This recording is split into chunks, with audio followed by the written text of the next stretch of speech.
Welcome to Chanhassen High School for State Class 6A football. Tonight, a great quarterfinal matchup for you as the Eden Prairie Eagles take on the Maple Grove Crimson.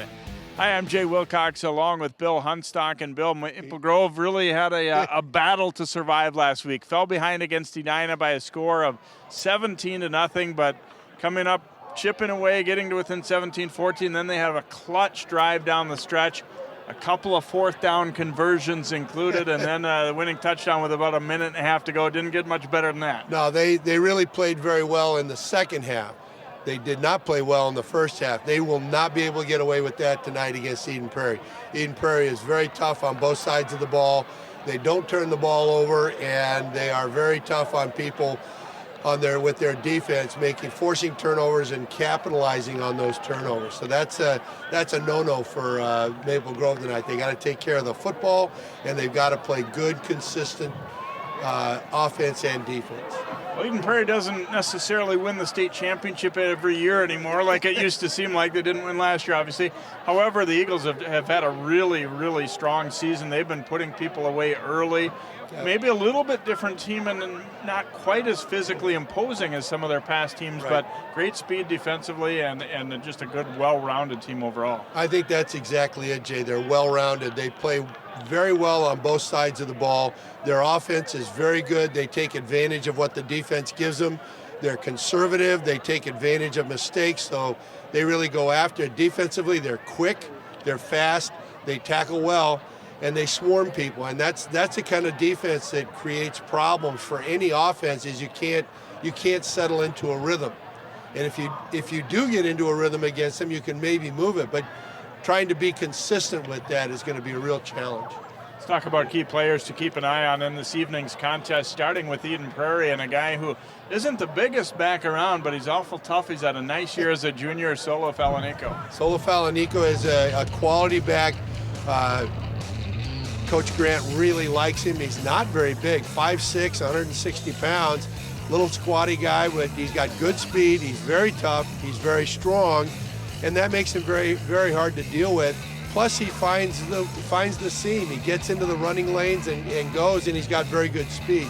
So he really brings that good quality of the total running back to the Eden Prairie offense. And for Maple Grove, we're going to talk about one of their receivers who's had a really nice year. They've got a nice receiving core. They have some different strengths. Jack Dugan had a big game last week and really has maybe had the best overall year of their receivers. Yeah, Jack Dugan does a really good job of getting himself open. He and Brad Davison have a very good relationship in terms of knowing where the other guy is going to be. Dugan does a good job when Davison is being pressured to get back into an open place where Davison can find him. Once he catches the ball, he moves very well with it. He's got good speed, and the receiving core complements each other. Dugan is not real big, but Rash is pretty good size. Teddy Rash is 6'4", 6'5", so they really complement each other, and they work very well, putting their patterns together so that Davison can find one of them. Coaches, of course, always look for an advantage, and I thought it was a little interesting. Matt Lombardi, the Crimson coach, said he feels like the fact that his team's been in so many close games where Eden Prairie's kind of been blowing people out early might prove to be a benefit for them if they get into the third and fourth quarter where it's a tight game. Right. Eden Prairie has not had to play from behind. They haven't had to do much after halftime. And I think Coach Lombardi is looking to say, well, number one, our kids are not overly awed by playing against Eden Prairie. We played them a lot, and we know what their strengths and weaknesses are. We know what we can do. And I think that they really feel like they can play with these guys. But like Coach Lombardi said, we've got to be even with them or maybe a few points behind and make them uncomfortable. If they can make Eden Prairie uncomfortable defensively, then they might have a chance. All right, the winner goes into the semifinals to take on either Rosemount or Champlain Park. It's Eden Prairie and Maple Grove state football here on 12 Sports.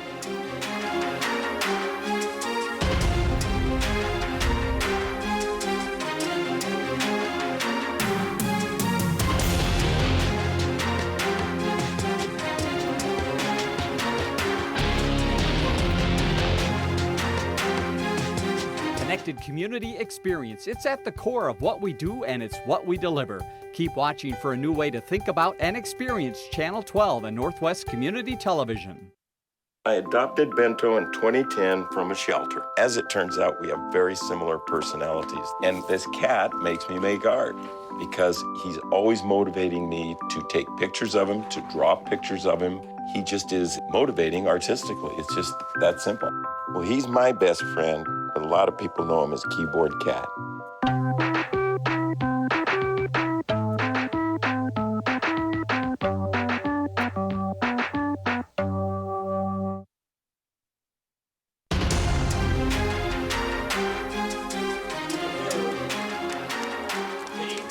Welcome back here. A cool but nice night for football here in November at Chanhassen as Maple Grove and Eden Prairie get set to do battle here. And joining us from the sideline once again tonight is Allie Arlt. Let's go to Allie. Hey guys, welcome down to the sidelines of the state tournament where Eden Prairie is looking to redeem themselves from their loss in the state quarterfinal just last year. Now, Coach Grant tells me before the game that the biggest difference between last year's team and this one is the fact that this team just has more talent. He says that it is really important, though, for them to keep their mental sharpness tough. He says that having an 89-7 margin over the last two games between teams keeps them incredibly in this with the chances to head to the state championship. And Coach Lombardi knows that. He says that his team is a fourth quarter team, though. They know how to come through and win in the end of the game. He's hoping that the resiliency carries through from last week's section championship win into tonight's. Thanks very much, Allie, and enjoy the game down there from the sideline here tonight as well as you get a look at the Crimson. Well, we talked about how they did not have an easy path to this game. They had a sluggish start against Edina a week ago, and then this is that fourth quarter drive we were talking about. Brad Davison under intense pressure on 4th and 1, gets it to Teddy Rash, breaks a tackle, reaches out, barely gets the first down. Then this one's 4th and 8. And he completes it to Rash inside the 10-yard line. Very next play, Brad Davison takes it in for the score with just over a minute and a half to go. Their defense holds from there. And Maple Grove celebrating a thriller as they advance to this point. And as Allie just said, for Eden Prairie, kind of yawners, I guess you'd have to say, as they won 48-0 and then 41-7 so far in the playoffs. The Tino Grace thumping Lakeville North, an impressive game on Thursday night as the top half of the bracket played Thursday, and Blaine, an impressive showing too, whipping Minnetonka. So it will be Totino and Blaine in one semifinal, and then the winner of this one, as we said, taking on either Champlain Park or Rosemount next week. Maple Grove won the toss but deferred, so Andy Peterson will be kicking off here for the Crimson. Much cooler than what we've had, obviously, in the last couple of weeks, but the lack of wind and lack of any moisture make this, pretty ideal night for playoff football. Couldn't ask for more right now. It's a gorgeous fall evening. And we are underway as Peterson's kick is a short one, fielded on the 15-yard line and trying to get out around the right side, and a pretty decent block out. Good field position is DJ Johnson on the return there for the Eagles, so they will be able to start things out at about the 35-yard line as their sophomore quarterback will lead them into the fray here, Cole Kramer. So Johnson, a nice return, and got a pretty good block as there you get a look at Cole. And obviously, in a program like theirs, it's not going to be terribly common to see a sophomore get to start at an important position like quarterback, but they feel like he's really going to be a good one and is, pretty solid one already. And I'm not sure, I did not see a flag, but there's discussion about where to spot this ball, if nothing else. And I'm not entirely sure what it is beyond that. It looks like, though, we're ready to go. Might have been something to do with what ball was used for the kickoff or something. I'm not sure. Yeah, I don't know.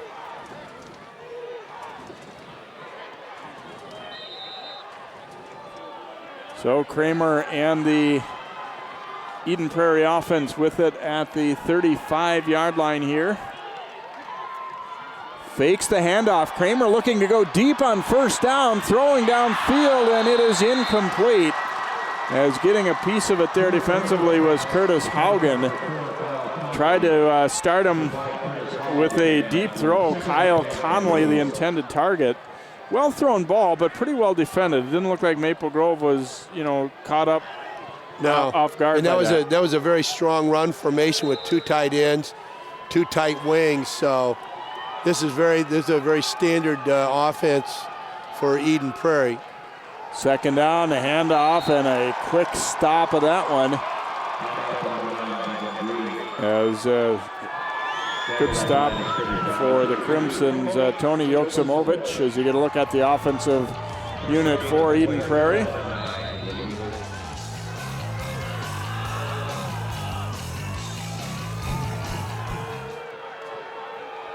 Gave him a yard officially there, although actually was probably slightly less than the yard. So 3rd and long for the Eagles on their opening possession. And we get a flag down before the play here. And it's going to be 3rd and longer yet for EP.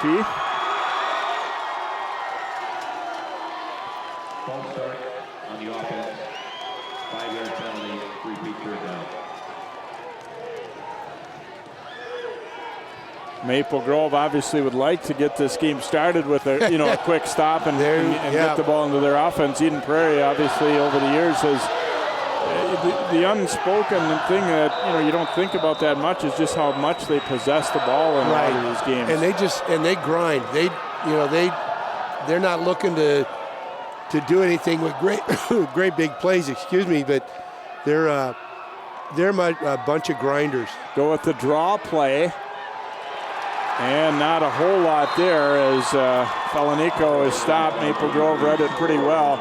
He'll pick up a few, but not anywhere near enough for the first down, obviously, as you get a look at the defensive unit for Maple Grove. So they will end up getting a quick stop. Yep, a 3 and out is exactly what they wanted to do. And they, I think that, Coach Lombardi, if he can play a field position game with Eden Prairie and make it a defensive struggle, we'll be happy with that. Antonio Montero on to punt. A fair catch called, but it's dropped. The ball's loose, and it looks like Eden Prairie's going to have it. They do. So exactly what EP feasts on and what Maple Grove couldn't afford to have happen early. Ryan Munger with the recovery. That's exactly it. The muff punt on a fair catch is exactly what we've seen Eden Prairie, like you said, feast on in the past. They did it last week against Cretin-Derham Hall, and they're starting off with Maple Grove. So Eden Prairie football again at the Crimson 32.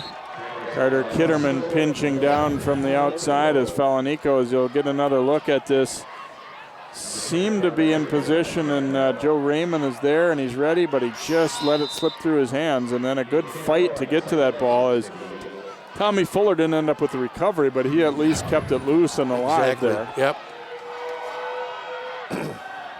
Falanico will pick up 4 on that first down play. Takes the handoff this time, and down he goes. Oh, a solid solo stop there.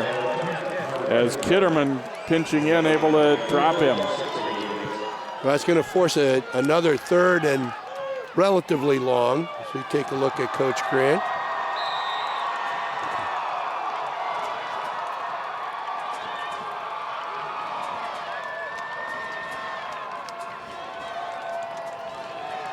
Both of these coaches, I guess Coach Grant maybe even more so, just so matter-of-fact out there. They work so hard and they say, oh, game night, that's the time to have fun. You'd never know that they were in a big game or anything. Right. 3rd and 7. They will go left side with it, and another nice stop.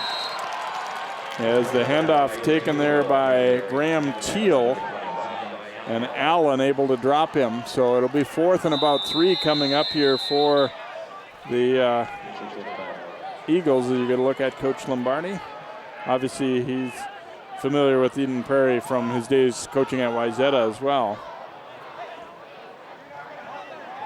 And a little early injury difficulty for Maple Grove here as Evan Jones is helped over to the sideline. So Eden Prairie in this spot on the field, really not much of a decision to be made. They're obviously going to go for it.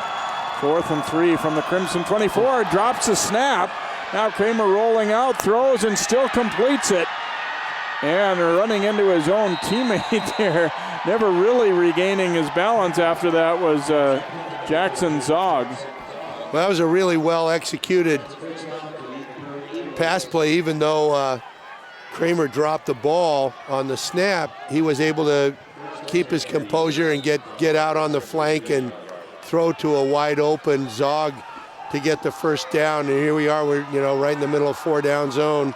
They're going to keep after it. On the 13, and not much doing there as Devin Green took a hard hit right after receiving that one. And he'll pick up about a yard or so as Paschke closed in and made the stop. Maple Grove looks pretty fired up defensively. Obviously, you would be in this situation anyway, but they've got a little extra juice, it feels like, right now. It's coming up hard against the run. Well, that's what they have to do. They're going to have to do this for 48 minutes, so Eden Prairie will not stop running the football. Go left side and bouncing it to the outside. Nice block on the edge, and it's a touchdown. Eden Prairie on the board as Dejon Wolf takes that handoff and sweeps in from 12 yards out. Yeah, Wolf, the sophomore running back, again, not a big guy, but you can see he's got very, very good speed, particularly out on the outside, getting around and getting the touchdown. Montero is the extra point kicker for Eden Prairie. Snap and hold look good. Kick is up and it is through. And with 7:57 to go in the first quarter, Eden Prairie taking a 7-0 lead after I talked about how well they've been stopping the run. This time they get to the edge. Wolf got one very nice block out there by Kyle Conley. That's all he needed. But you can see how well he bounces it to the outside, makes a great move right there to his left and gets around the flank into the end zone. That's one of the things we had talked about early on, Jay, was that you can't afford to have turnovers against Eden Prairie, and that's exactly what we saw right there. Is the muff punt, turnover. Eden Prairie scores in 5 plays. So that's the real challenge that Maple Grove is going to be up against now. Hanscom and Raymond back to receive Montero's kick.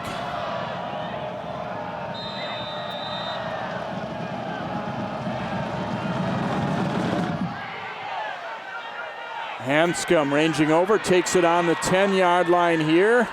Cuts back a little bit. It'll be stopped at about the 22-23 yard line as he's wrapped up there by Tim Stevens.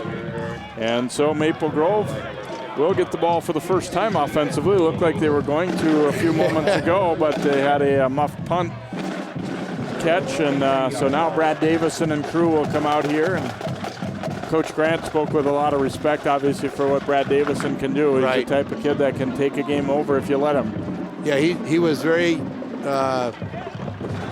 complimentary to Brad, and saying that if we let him, he will take over the game. He's that good. And as obviously Mike has been involved in other sports, is the athletic record. But as a football coach, he was kind of disappointed that Davison's not going to be a college football player. He's going to be playing basketball because he thinks he would be very good at that level as well. Yeah, he would be a quality college football player, I believe. Going to the University of Wisconsin, though, to play basketball. So 1st and 10 from the 23 for Maple Grove. And the ball's on the ground and quickly recovered by the Eagles. Jermaine Johnson grabbed that one as Davison tried to hand it off to the motion man. Instead, it bounces off his pads and onto the ground, and Johnson immediately has it. He and Dugan the timing wasn't there, and Johnson said, "Look what I found." Well, exactly what we said they couldn't afford to have happen to start the game has happened. Yeah, in the worst possible way. Second turnover deep in your own zone. Yeah, this one much closer yet at the 20. Kramer turns and hands off. And a pickup of about 4 on that carry as Falanico takes that handoff.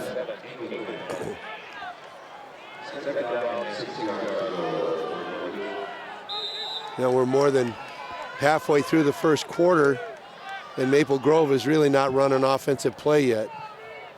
No, not one that actually went through to what was going to be happening.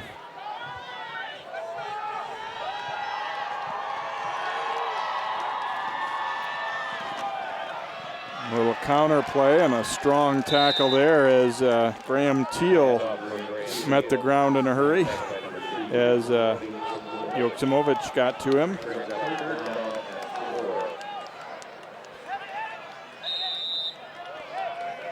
Short gainer on the play here, so they're now at the 14-yard line. 3rd and 4 coming up for Eden Prairie as they try and capitalize on the Crimson fumble.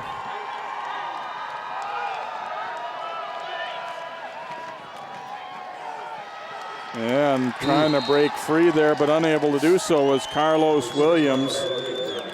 And got about a yard, it looks like, and that's going to be it. Yeah, it's going to be 4th and about 2 or 3. 2.5, 3 yards.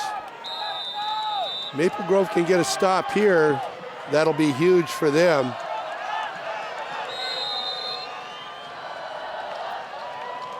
And Maple Grove is going to use a timeout.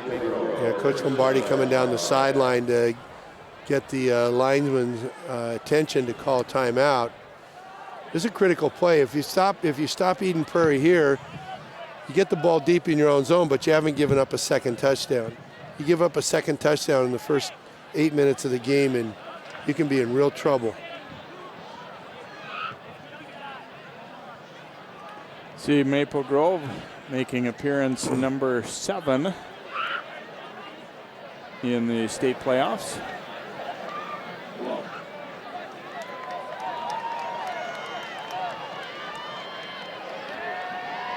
And Eden Prairie doesn't get much better than this. No. 10 state titles, all of them since 1996, all under Coach Grant, of course, and been the gold standard for a long time. 4th and a couple here for Eden Prairie. And the handoff to Williams, and boy, this is going to be very close. He needed to get to the 10, and that's going to be just about the 10-yard line. The spot was just about on the yard marker. And it looks as though he might have it, although they're going to have to measure, I suspect. It's going to be a chain link one way or the other, I think, Jay. If he makes it, it's going to be by about the width of a credit card.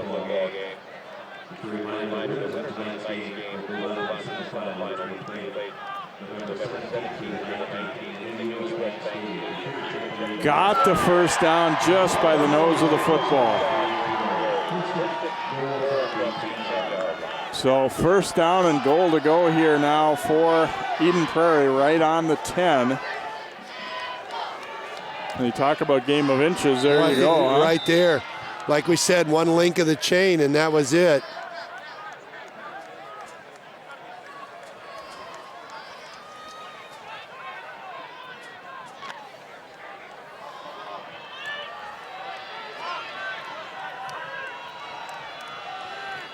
Kramer brings them to the line. Now they go with the reverse, and they're looking to throw. But instead, tucking it and running it is Jackson Zog, as he took the second handoff there and quickly looked upfield and then realized, I'm in a little trouble here and better just tuck it and try and get something. Yeah, do the best I can with it.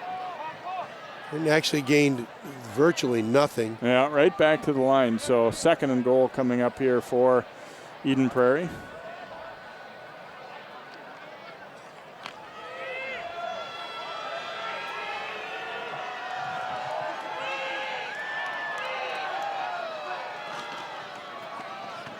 Hand off here going to Green, and they push the pile forward to near the 5-yard line. That big offensive line just kind of shoulder to shoulder, hip to hip, and just pushing. And it gives a fairly decent game. But we're 3rd and 5. 2 more downs here. Well, they kept the ball between the tackles for quite a bit, and then got to the edge and on pop it outside on that first touchdown drive. We'll see if they have something similar in mind here. Very heavy run formation, but Kramer looking to throw. Fires over the middle, complete for the touchdown. Jermaine Johnson, the receiver, he recovered the fumble to get them the football, and now he hauls in the touchdown pass here from Kramer. Well, he does a nice job because there was a defender between Kramer and himself, and Jermaine Johnson does a nice job of getting his hands on the ball, bringing it in, and scoring the second touchdown for Eden Prairie. Montero on to attempt the extra point here.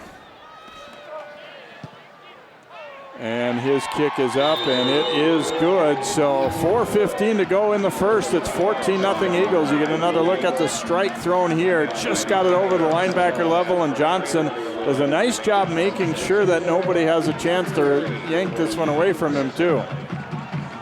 That's exactly right, and he's a big target at 6 feet 6 inches tall. He gives Kramer a pretty good target to throw at.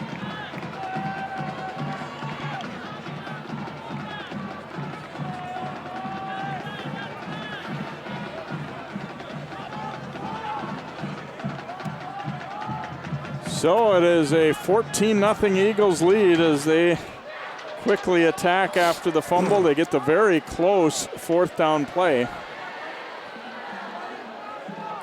It's tough. It's a really tough situation now. You've run no plays, and your opponent has 14 points, and you know that's a really tough scenario to deal with.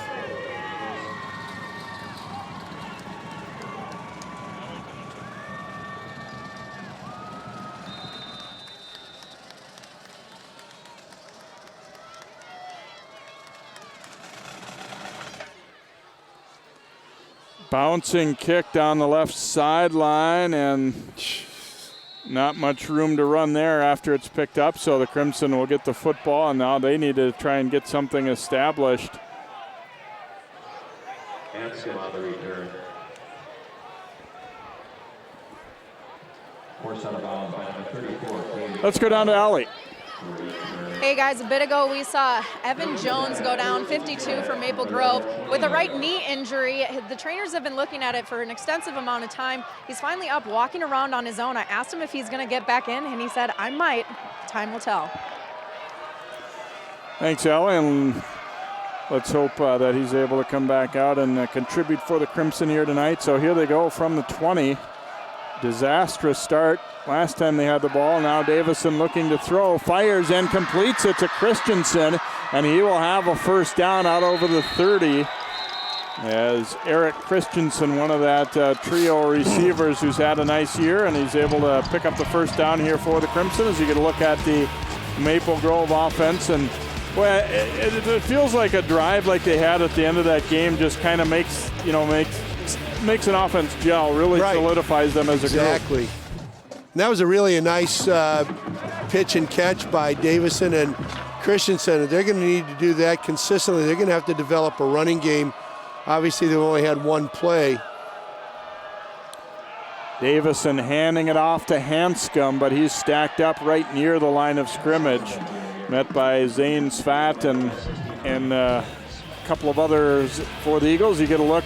Boy, Matt Lombardi, you could tell just how much he liked Eden Prairie's defense, the way they play. Fast up front. They've got good defensive ends, a couple of good linebackers. He said it's the type of defense I love to coach, and that's what he sees on the other sideline, or the other side of the ball, I should say. And they've got a couple of guys that are going both ways here. Their two defensive ends are two of their better offensive players as well. 2nd down and 8 here for the Crimson. Davison under a little pressure, throws deep downfield. Kai Carlson has it. Now it's a foot race. Carlson down the sideline, and he'll go. Touchdown, Maple Grove. 67 yards. Boy, that's certainly the juice that Maple Grove needed at this point, because it had been nothing but dismal. They've still only run 3 offensive plays in the entire quarter. But when one of them is a 69-yard touchdown pass, you'll take it every time. Davison stepped up and threw a strike, and then Carlson. A couple of defenders, looked like there was a reasonable chance they might be able to get to him, but he showed his speed right there. Yeah, Keith Carlson really hit the Jets after he caught the pass and made the best out of it. And not sure right now if this was a sideline warning, it looks like, against Eden Prairie. Looks like it, yeah. Well, that's exactly what Maple Grove needed to get back into this game. The strike to Kai Carlson, 67 yards, and now Peterson on to attempt the extra point, and his kick is perfect. So 2:53 to go here in the first. 14-7 now. Eden Prairie still leading, but Maple Grove has to feel a whole lot better than they did a couple minutes ago, Bill. Well, and the second part of this is they've got to see, what can Eden Prairie do offensively, as we see Davison taking a pretty good hit after he delivers the pass. But you can see that's a strike right on the money for Carlson. And he outruns the secondary. But they're got to be looking to put. That was a big penalty. That wasn't just a warning from. No, you're right. That must have been unsportsmanlike. I didn't see a flag on that, but if they'll throw a flag on it without giving a warning. If the linesman is running down the sideline and gets bumped by a player or a coach, they'll really get after it. But they'll see. Really Eden Prairie hasn't had the ball in their own zone yet. They had 3 plays, but they punted and had a penalty. So Maple Grove's going to be saying, hey, if we can stop them now, get a 3 and out, we got a chance of getting right back on this again. And they go onside kick. Maple Grove signaling that they've got it, and it appears as though it went far enough as well, and it will be recovered by the Crimson as Haugen gets on it. A great call and great execution by the Maple Grove kicking team. Kind of caught Eden Prairie flat-footed, which you don't do very often. Peterson, the kicker, went for it. Couldn't come up with it, but they end up getting it. It was just barely 10 yards when it was covered.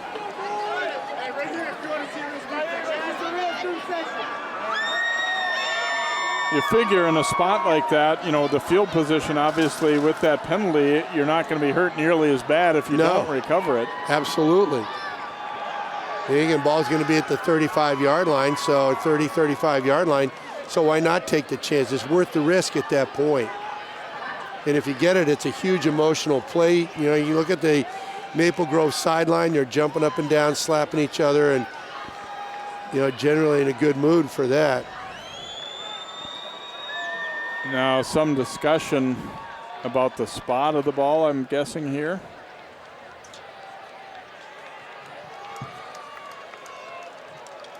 And they're now explaining it to Eden Prairie where it should be spotted, I guess, at the 30. And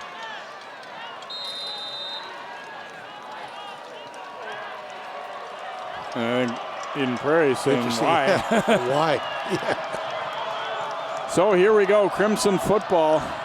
Scored last time on a big play, they get it back. Here's Davison handing off to Ryan Hanscom. Trying to fight forward, he'll get a few on that right side.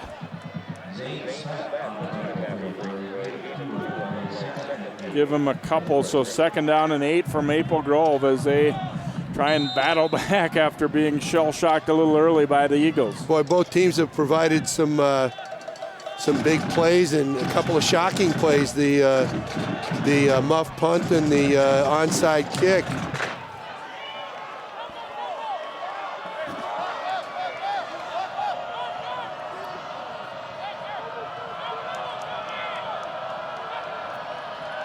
Davison looking to throw, fires out right side, and a nice catch as Christensen able to snare that one just inside the 20. And it'll be a 1st down for Maple Grove.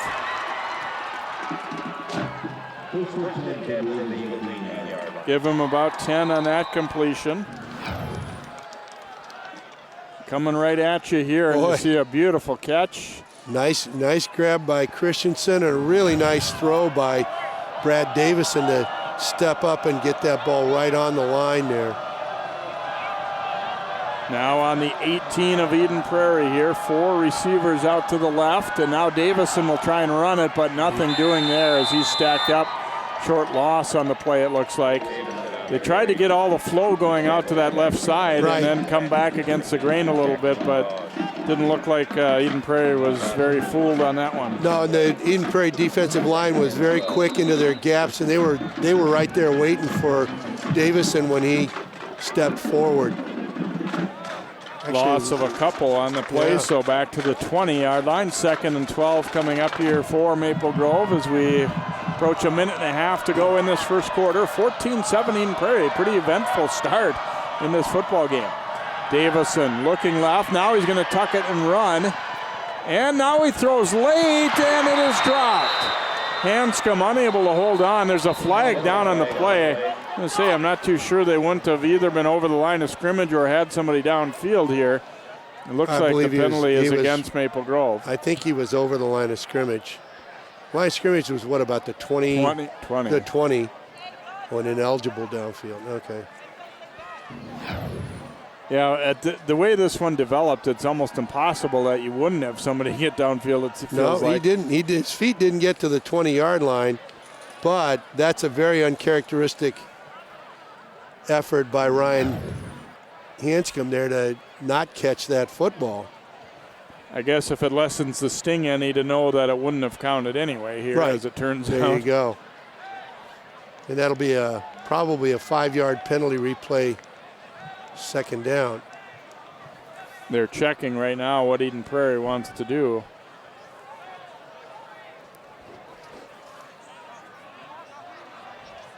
They are going to decline it, so bring up 3rd down. 3rd and 12 makes sense. 2nd and 17, 3rd and 12. I think you take your chances with 3rd and 12, particularly in 4-down zone.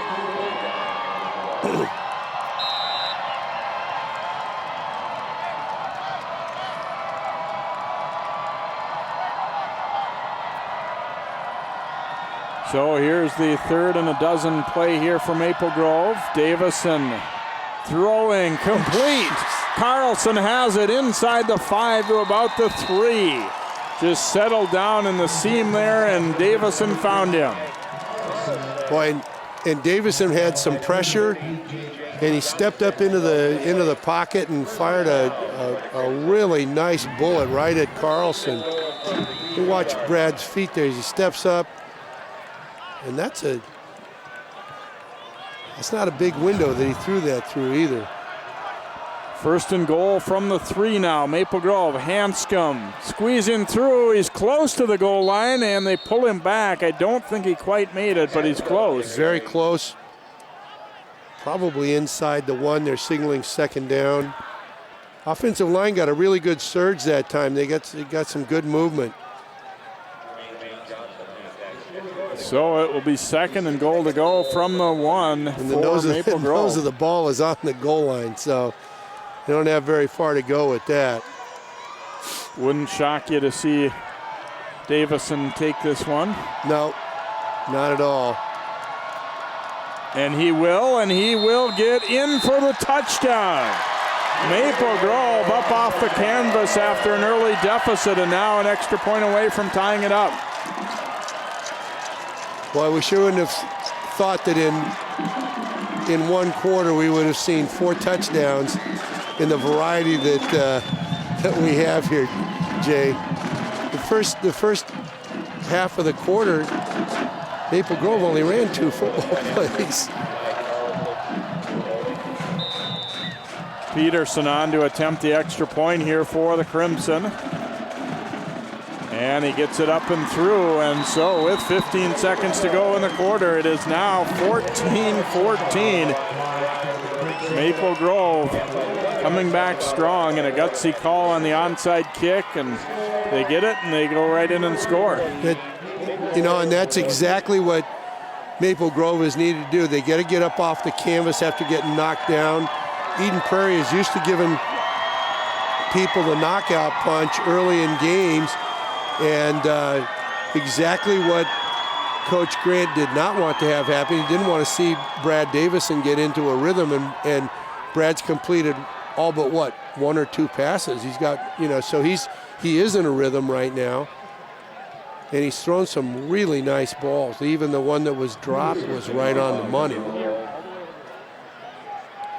So Peterson will kick off here for Maple Grove.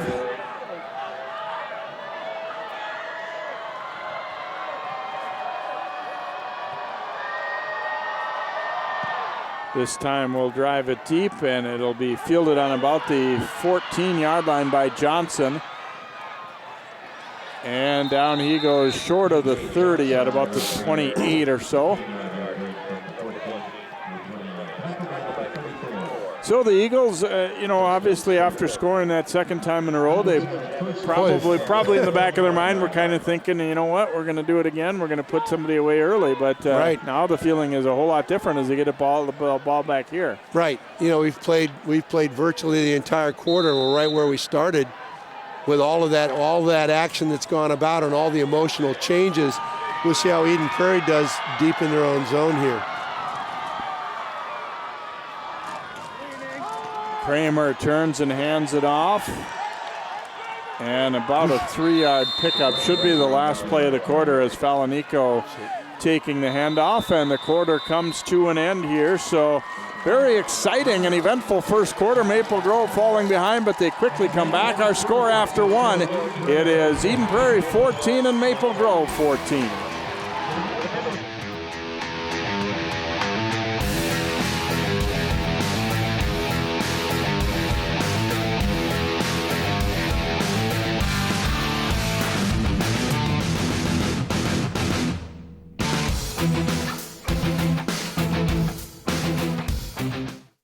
Connected community experience. It's at the core of what we do, and it's what we deliver.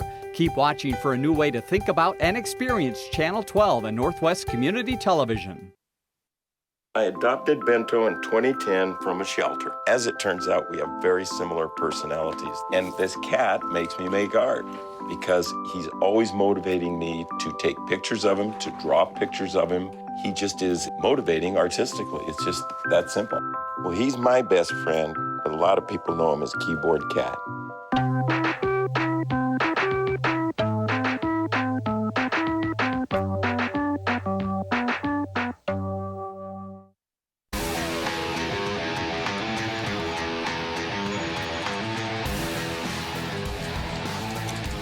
And we begin quarter number 2 here from Chanhassen, but first we're going to see a flag thrown against Maple Grove. Eager to get started defensively there and jumped offside. First penalty against the Crimson, first accepted penalty anyway. They had that illegal man downfield that would have been a penalty, but it was not. The Eagles chose to decline it. So it will be second and short now, second and about 2 for Eden Prairie here as they begin or continue this drive. Had one play on it in the first quarter. Go with the toss out, and a lot of black jerseys there waiting. Jake Hansen, first one to meet Wolf, and nothing doing right there, and they'll lose yardage on that one. Not only lose yardage, but lose a pretty good chunk of yardage. Well, you see Jake Hansen getting up there. A lot of good pressure by 5 or 6 of the Crimson, forcing a 3rd and long now, going from 2nd and short to 3rd and long. Nice defensive play by the Crimson there.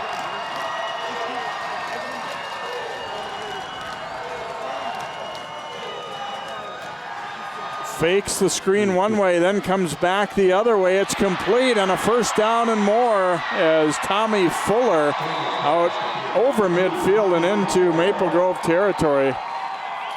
Pulled that one nicely out of the playbook as they faked the screen to the right and came back with the screen left. Boy, that's a nice play. That's well executed. That's a complex play to call and run and to execute as well as they did. That's a big 3rd down play for the Eagles to set themselves up into the Crimson zone. At the 49 of Maple Grove now as Kramer brings him to the line. Handoff to Falanico and squirts forward for about 4. Well, and I tell you that last call too, it also tells you that they have confidence in your offensive line to have a play that develop, a long developing play like that. Falanico shows me some very interesting things. He's got good quickness. He's very strong, not exceptionally tall, but he does a good job of waiting for his blocks to happen and then hitting the seam and accelerating.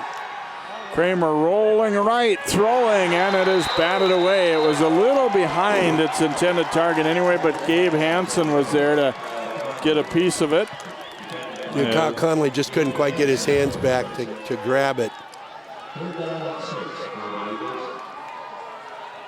Yeah, if he gets that ball out in front of him and lower, you give his receiver a lot better opportunity at it there. Yep. But that's not a real easy throw on the run. That would be third and about 5 or 6. Third and about 6. Probably not quite into 4-down territory here, although it depends on the outcome of this play, obviously. Kramer looking to throw. Zion Allen with some pressure. Looked like he was held. Yeah. And there is a flag. The throw deep downfield into traffic. Batted around and incomplete. It was going to be a holding on this one anyway. Yeah. As Zion Allen, the pass rusher, was clearly held there. Well, now Maple Grove has a little bit of a decision. Do you take this penalty or do you make it 4th down?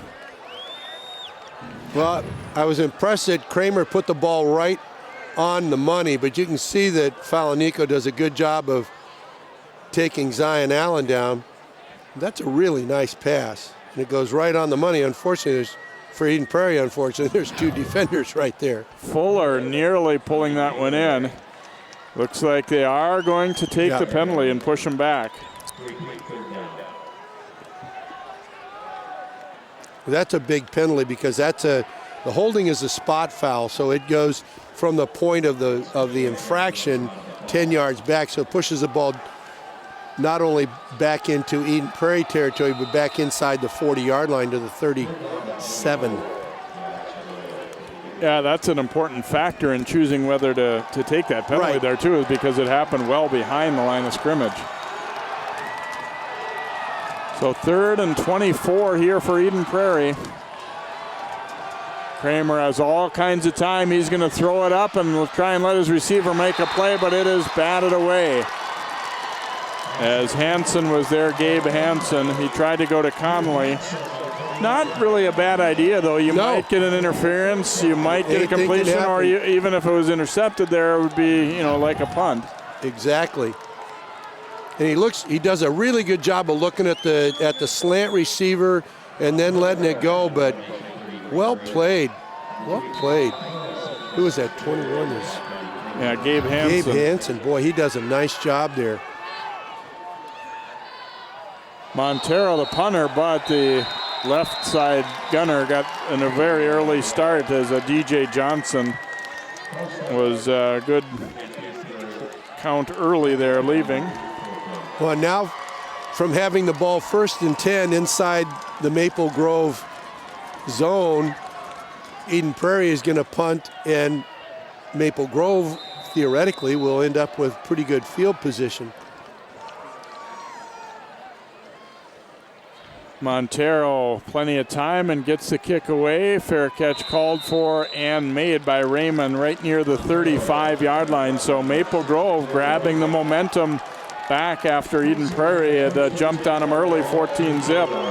Maple Grove scored twice, and now they get it again. Every bit of it, and now it looks like we're going to get into a slugfest. These 2 teams now, they've gotten all the excitement and all the stuff out of the way. Now it's going to be see where we can go from here with who's going to have the wherewithal to slug it out with the other guy here.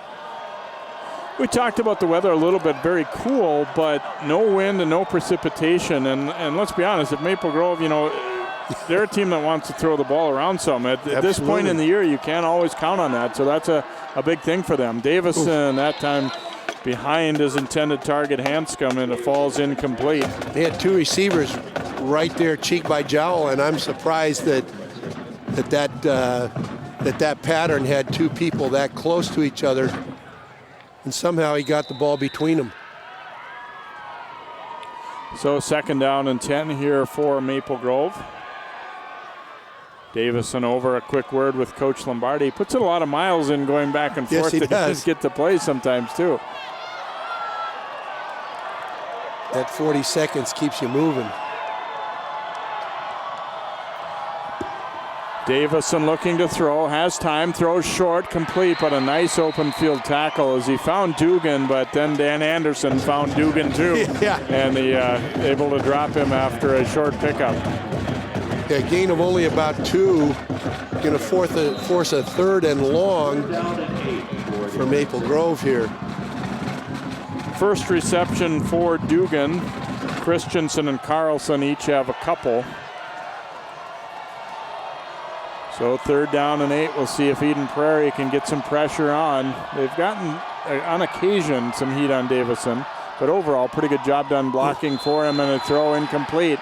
Little behind Carlson, and so now Maple Grove will be forced into a punting situation here. A nice step up for the EP defense there. Yeah, they kind of answered the bell there a little bit after getting shell-shocked a couple of sequences. So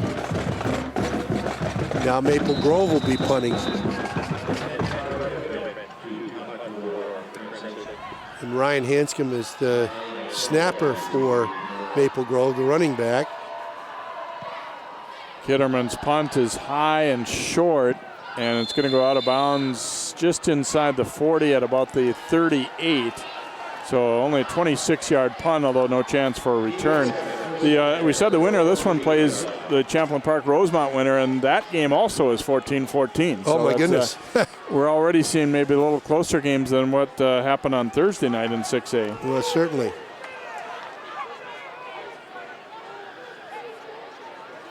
So Kramer comes out to lead the Eden Prairie offense here. They'll start, as we said, on their 38-yard line after that Maple Grove punt.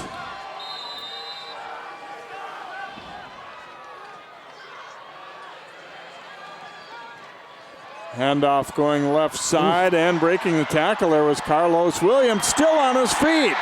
Williams down the Maple Grove sideline, shrugs off another tackle, and then finally plows into Jake Hansen. But wow, what a run for Carlos Williams right there. Boy, and sure it seemed like he was stopped 2, maybe 3 times as he shrugged off tacklers and kept his feet moving. Good leg strength and good footwork. We can see Williams right there. Boy, looked like he was down. How many times did it look like they had him there? Well, he's broken 5 tackles already, and now he takes aim at Hansen. 42-yard run right there. So 1st and 10 now from the 20. Play action. Kramer looking to throw. Now under pressure, and down he goes. A big sack there. And guess who? Back into the game as Allie, you talked to him on the sideline. Evan Jones able to get there. I guess that knee didn't bother him too much, huh? That's good. It's good to see Jones back in there, and he really put some pressure on Kramer. And a lot of times I think a little bit more experienced quarterback, even a more experienced high school quarterback, might have just launched that ball downfield and not taken the sack. But now we're in 2nd and about 17 here.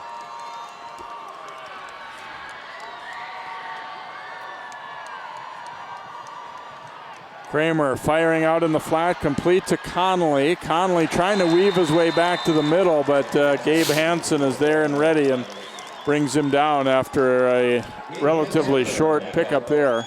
Yeah, gain of about 4 or 5. Gain of 4. Nicely executed play, but not much available after the catch.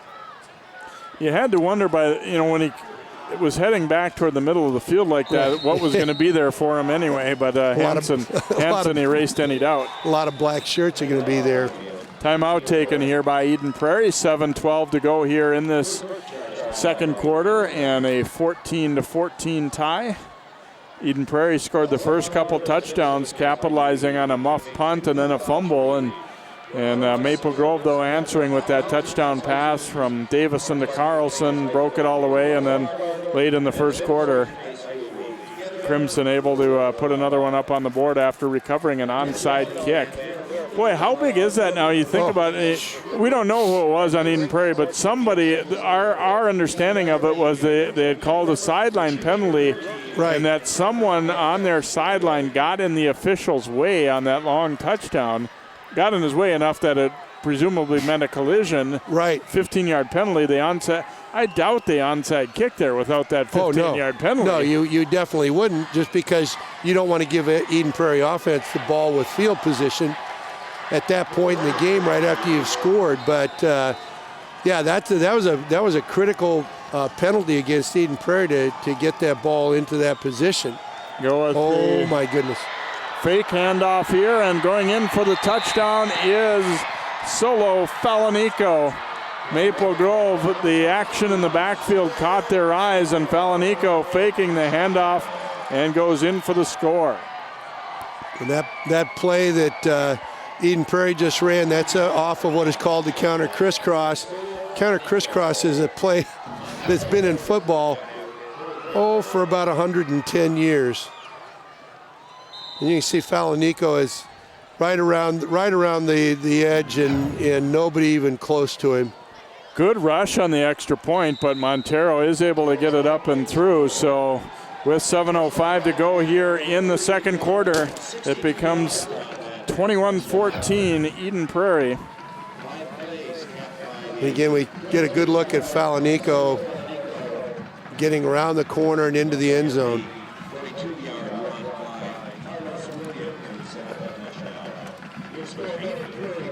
Well, and there's where you to a certain extent, you use a defense's aggressiveness against them. Everybody's Absolutely. saying, I'm going to be the guy that pounces on this second handoff here. I'm going to be the guy to get there. And their eyes leave the guy with the ball a little bit. Absolutely, and you can never ignore that. And now every time they run that play, somebody's gonna have to be paying attention to where Falanico is, and not being confused by that.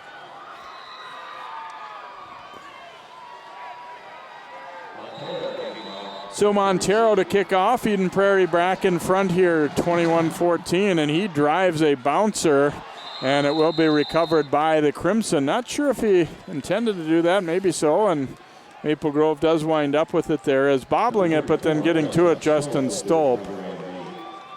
And that gives they'll have great field position here. Yeah, pretty good field position at the 37-yard line. I suspect maybe he tried to keep it on the ground, but didn't intend to hit somebody like that. Your best bet there is if you can get it down to bounce around that 15, 10-yard line, something like that. Exactly. So Davison and company back out there. Last time around were stopped, but had a couple of pretty good drives before that, and then movement on the right side of the Maple Grove offensive line will push them back. This is something they've shored up a little bit as the season's gone on. It really was irritating that man earlier in the year, how many penalties they were taking. I remember those first couple of games that we saw early in the season. Matt was not happy with his people for all the procedure penalties that they were getting. If he said at that time, which proved to be true, if we can just get rid of some of the dumb penalties, we will be a pretty decent football team. Exactly. 1st and 15 here now for Maple Grove. Oh, and a snap that gets away, but Hanscom does a nice job of picking it up in a hurry. Not sure what hit someone's leg, if it hit the center's leg but Hanscom, very alert, gets to it quickly and even makes a few yards out of it. Yeah, we never could see exactly what that hit. It looked like it dribbled back there a little bit or something. Got away from him a little bit on the snap. That one could have been a whole lot worse for Maple Grove. Absolutely. Hanscom does a nice job there. So 2nd and 11 now for the Crimson.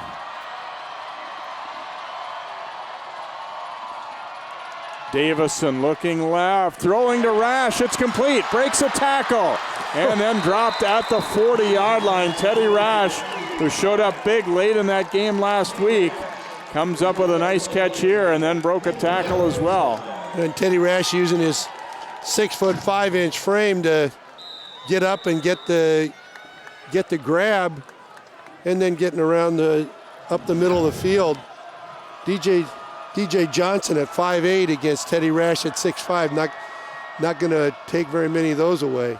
Nice tackle by Kyler Kluge. Now they go to Dugan on the sweep, and he is down very near the 30-yard line. Looks like he might be just short of a first down, but a nice run on that jet sweep there. Yeah, Jack Dugan does a nice job here. It's one of the things we talked about in the pregame is that Dugan's a really nice, versatile player. He can run the ball. He's a very good receiver. And that was the play that they dropped the ball in the weeds on the very opening possession. 2nd and a yard here for Maple Grove as Dugan got 9. Trying to answer that Eden Prairie touchdown. Davison will give it to Hanscom. Ooh, and he is hit hard and driven back. Not going to get the first down. It is Montero who meets him. Well, you just really get an idea how quick that Eden Prairie front 7 is and how quick they get off the ball. And, you know, by the time Hanscom got to the line of scrimmage, there were 2 people waiting for him there. Yeah, and at that point, there's really nothing you can do but hang on to the ball tight and drive into him if you can. But, I mean, trying to dance out of it or anything would not have been the move to make there. No, not at all. So 3rd and a couple here for Maple Grove. That was a short loss on that play. Davison will take it himself, and he is wrapped up, going to be short of the first down. He has done such a good job of when he needs to, getting to this year. He's big and strong, but that time he was met and brought down. DJ Johnson able to bring him down. Maple Grove obviously in a spot where they will go for it here, but not able to pick that one up on 3rd down. Well, and that's a full yard. It's a full yard, too. And you can see how well the Eden Prairie players fight off blocks. They have very good hand techniques for fighting off blocks, and they really keep their feet moving all the time. And that's the real key to defeating a block, is to keep your feet moving. Jermaine Johnson had most of that tackle rather than DJ there. Sorry, Jermaine. They're going to take a timeout here, Maple Grove. Things were just taking too long to get going, so they will stop the clock here and talk this one over on 4th and 1. What do you think? Go back to what they completed to Rash in that last game against Edina on 4th and 1? There you go. A little play action, but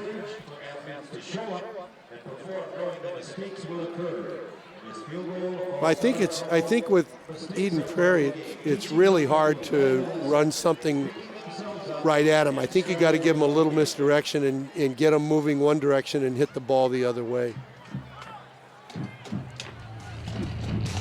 Connected community experience. It's at the core of what we do, and it is what we deliver. So keep watching for a new way to think about an experience. Channel 12 and Northwest Community Television. Stay tuned for more in the weeks ahead on that. So Maple Grove, a big 4th down play coming up here. This is critical. It's just like the 4th down play that Eden Prairie had earlier in the game, earlier in the first quarter, to keep a drive alive. Davison not going to be up under center, which leads you to believe this is not going to be just a straight ahead power run. Oh, we get a flag down on the play. Somebody moving. Wow, Maple Grove. Good. That hurts. That's their 2nd one on this possession. Obviously changes presumably what you'd be looking to call in this spot. You had 4th and a yard. I would almost go to see if I could get a pooch punt down and pushing Eden Prairie down inside the 10-yard line, rather than risking a fourth down that fails and giving them the ball close to midfield. Although on the flip side of that, I think they feel like they need to keep scoring in this game, that they're not going to be able to hold Eden Prairie down. Here's Davison looking to throw, fires, juggled and caught. Ooh, and then a hard hit taken, but it'll work. Dugan hangs on. He juggled that pass, then got control, then got popped, but it is going to be enough for the first down, obviously, with these there, as he'll pick up 15 on that one. Jack Dugan survived a really nice shot from Rodney Cooper Jr. right there, but Rodney Cooper Jr. did not wrap his arms up. He didn't wrap up. He just hit Jack Dugan, and Jack Dugan bounced off, made 5 more yards.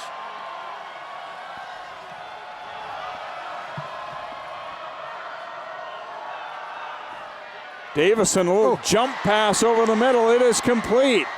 And trying to rip the ball free, but Hanscom will be down inside the 10 to about the 7 or 8 yard line. First down, goal to go, Crimson. Yeah, it was a really nice run after the catch. Hanscom was wide open and getting the ball inside the 5 yard line to about the 3. First and goal from the 3 yard line for Maple Grove. Here we get a good look at Davison stepping up, and there's Hanscom all by himself at about the 12 yard line as he drives the ball down inside the 5. I got fooled by that other line back there, Yeah, Bill. that gold line looks like a goal line. Oh my goodness, come on. Looks like delay of game against Maple Grove. Ouch. Boy. 3 5-yard penalties on this possession, and they're still in scoring position. But now out to the 8, first and goal from the 8. I guess if you want to look at the positive, it gives you a little more room to spread things out a little bit for your receivers. Yeah, that's a good point. First and goal from the 8 of Eden Prairie here. Davison's going to keep it himself, but he is stacked up and driven back, so no gain, maybe a short loss on that play, as Eden Prairie obviously has been studying a lot to be ready. You know, Davison has been, we've looked at his passing numbers and talked about them, but he has been almost equally effective as a runner this year. Absolutely. So Eden Prairie's done a pretty good job on him in that regard tonight, although he's thrown the ball very well. Yeah, and that's something that he's had. He's almost always had at least a yard or two to get going, and the Eden Prairie defense is all over him on that one. We have second and goal now. From the 9 yard line, a 1 yard loss officially there for Davison. Dropping one at a middle screen, it looked like. Now he'll throw it away down that sideline, and a good decision.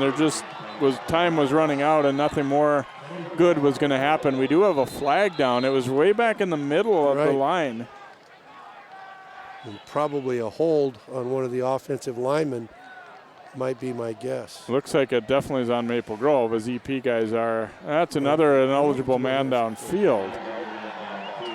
That play so long developing, and he was rolling and rolling. Not that you excuse it, but you can understand it. Yeah, it's understandable. And the offensive lineman, a lot of times the umpire isn't going to call that unless there's a loss of contact. What we always teach our offensive linemen to do is, if you're blocking and you're down, you're downfield, as long as you're hooked up, they're not going to call a penalty. But if you lose contact, you got to get on the ground right now. Just get down on your knees and make it so that you're not visible and wandering around out there. They are going to decline this one as well, same as the last time that was called, because it'll make it a third and goal from the 9. Smart choice, I'd say, there to make a third down. Yep. Looks like Brad's going to call timeout here. That's his last timeout. So they will come over and talk it out. It's the last timeout, as Bill said, for the Crimson here.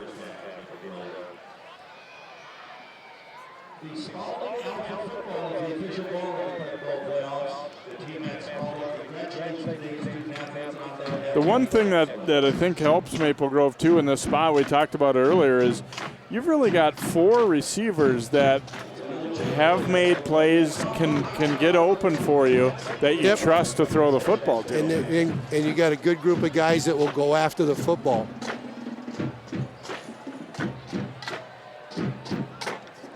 And obviously you've got a quarterback who isn't afraid to lower his shoulder and pick up some yardage if they're looking to throw and it breaks down. On the flip side, you've got a defense that covers the field pretty darn well on the other they got side 11 too. guys that motor around pretty well.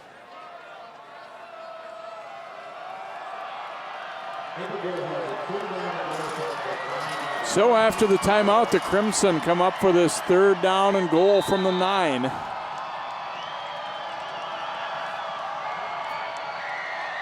Eden Prairie jumping around a lot. Johnson putting pressure on. Davison gets away, but then he is dropped. I think he's going to be down before he threw that ball.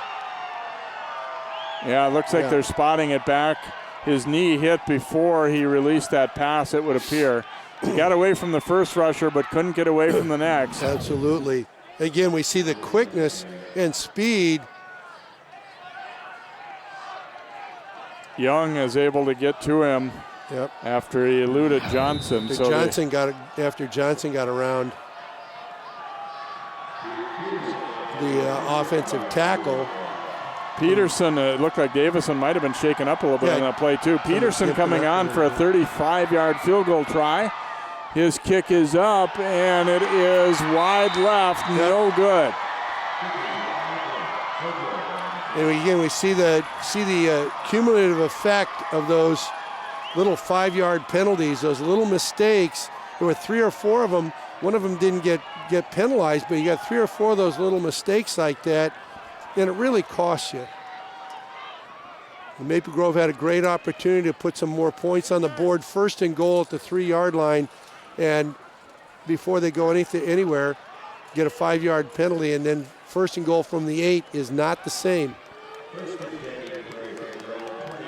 Maple Grove's out of timeouts here as well, so Eden Prairie, can try and get a little drive going, and even if they don't, Maple Grove can't stop the clock. Right. And here's a big run straight up the middle. This one might go for a touchdown. Falanico. One guy has a shot. Hanson running him down, and he gets to him, but it's still a touchdown. My goodness. 82 yards. Boy, and that was like right now. Falanico was right up the middle and gone before anyone even knew where he was. He was running out of gas at the end, and I think thought that he was in the clear, and he got tackled just at the goal line. Yeah. But he was in. Good job by the official to be out there and get out there far enough to see that, okay, he's already crossed the goal line here. But good hustle to run him down, but it was just too late. Extra point for Montero is up and good, and so Eden Prairie with a huge score. Watch.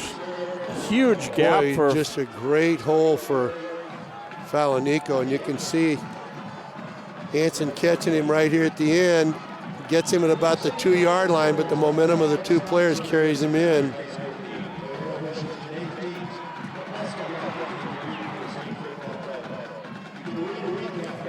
Correction, 80-yard run after the missed field goal. It came to the 20. I was thinking of the previous line where Maple Grove had kicked that one. So 80-yard run for Falanico. What a turn of events there, Bill. Goodness. I mean, Maple Grove looked like they were going to go in and tie it up. Yeah, Instead, absolutely. Now they're down by 2 scores again with 1:29 remaining in the half. Well, and then as I was talking about it, you're thinking there, if you're Eden Prairie, we'll run the ball into the line 3 times. Maybe nothing happens. We go into halftime still up by a score. Well, run it in one time and get 80 yards. Hard to say, but it almost looked like Maple Grove was expecting something else there. There was just nobody there. It looks like they stunted out of that gap, or somebody missed the gap. There was obviously a couple of very good blocks at the point of attack on the line of scrimmage, but there was obviously a gap was not filled there. Oh, here's a short kick, a scramble for it here. Eden Prairie fighting, and they're saying they've got the ball. Looks like they do. Yes, Eden Prairie football. Fuller coming up with the recovery. I think that's what they intended to do with the last kick. Right. Drive the ball hard and low, and maybe it gives somebody trouble. Boy, and that thing was bouncing around in. There's no telling where that pointy-ended ball is going to bounce and what's going to happen. But you see it takes a really crazy hop off of the Maple Grove return man. And now Boy, Eden Prairie can really be in the driver's seat here. From the 37 of Maple Grove. We'll see if they'll go back now to Felonico, and he bounces it to the outside. Here he goes down the sideline and will be knocked out of bounds right at the 10-yard line. Another 27 yards on that carry. I don't know if this Maple Grove D is getting worn down a little bit by. They have been gashed a few here later in this quarter. Well, that was a really well-executed play. Two offensive linemen pulling and leading and getting around the corner. And as we have seen, Felonico lets his blocks happen and then explodes through the hole. Well, Eden Prairie not exactly content to just be, have a small lead going in. They really stepped on the gas here late in this quarter. Go up the middle with it and a pickup of about 4. They've got a couple of timeouts to deal with as well. So sure. Still a minute to go. Williams on the carry there and got about 3.5. We'll call it a 3. So second down and goal here for Eden Prairie as they come up to the line. And the ball was dropped by Kramer. He drops it again, and Maple Grove has it. Maple Grove getting the turnover right back on him. Rash with the recovery. No, I'm sorry, Zion Allen with the recovery there for Maple Grove.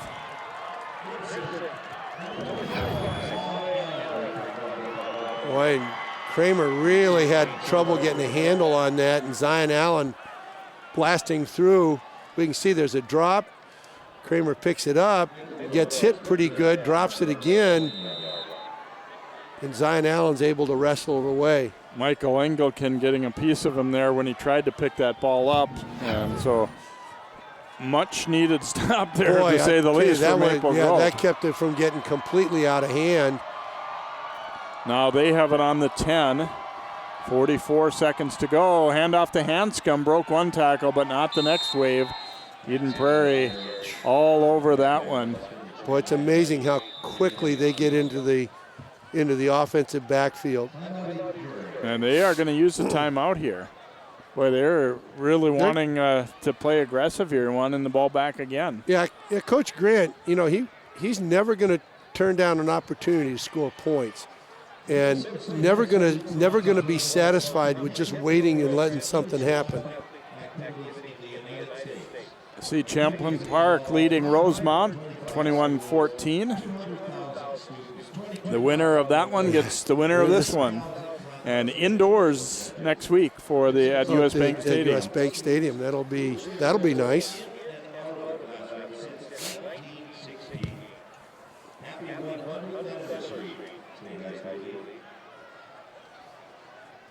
Well, if you're Maple Grove here, you obviously want to take care of the football. You don't want to just take a knee and concede and go into halftime though either. But it's you're a long ways from the other end zone, and you're not very far from this end zone. Right. So you want to make sure that you're not coughing it up again, giving Eden Prairie a chance. Yeah, you just don't want to give these guys the ball back. That's all. 2nd and 10. They'll go on the ground with it, and a nice gap for Hanscom there. Finally, the safety stepping up to drop him was Delexa Mohammed.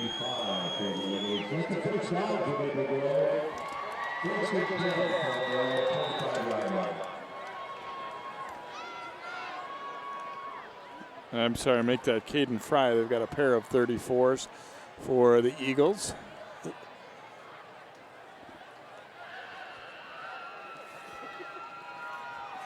So now the clock ticking here will be under 10. Maple Grove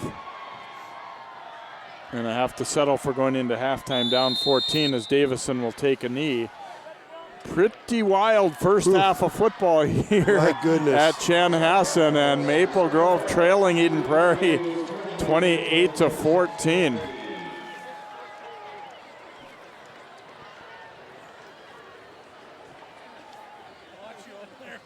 So some ups and downs, a great start for Eden Prairie. Maple Grove fought back hard and getting, they were within 21-14, and then Eden Prairie popping that long 80-yard run to make it a 2-score margin again. So, yeah, it like you said, Eden Prairie early, Maple Grove surging back, Eden Prairie late.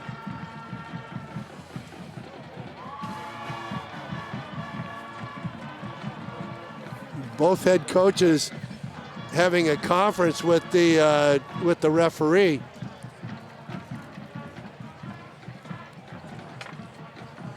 Well, when you see one coach talking to him, you know he's want to get in there and get to it too. Let's go to Allie now with Coach Grant. Hey, thanks, guys. Coach, a wild first half. Let's talk about that first quarter. You guys are up 14-0, and by the end of the quarter, it's all tied up. What happened? Well, they have a great team. They made great plays. We just knew it was going to be like this. So then we come back, and we could be up 35-14 here. So, great game. Never over. We kept telling our kids they were down 17-0 to Edina and came back. So they're a great comeback team. Up 14 again at half. How do you make sure that you don't lose what happened in that first half? Well, we hope that we're grinding them a little bit, and our kids are starting to figure out a little bit what they're doing so we can stop them at one time maybe. They're just a great offensive team, and it's tough to do. So, and then we found a few things that worked on offense, and we'll keep coming to those. Any different plan to contain Davison? No, just keep the pressure on them. All right, good luck in the second, Coach. Thanks. Thanks, guys. Send it back to you guys. Thanks, Allie, and thanks, Coach Grant. And he summed it up pretty well there. 28-14, our halftime score here. Eden Prairie leading Maple Grove. First half highlights. We'll hear from Coach Lombardi and then jump into half number 2 on 12 Sports.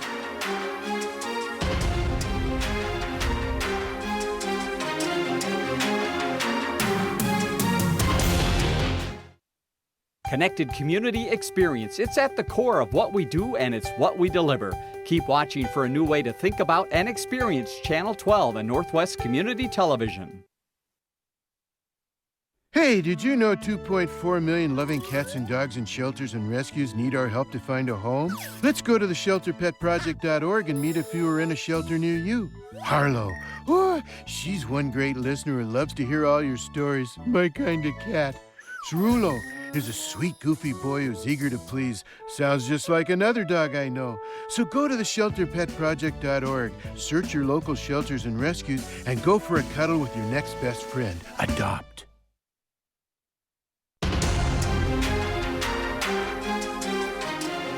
Welcome back here to Chanhassen High School. State Class 6A football quarterfinal round game. A very entertaining first half with a lot of big plays. Eden Prairie leading Maple Grove 28-14.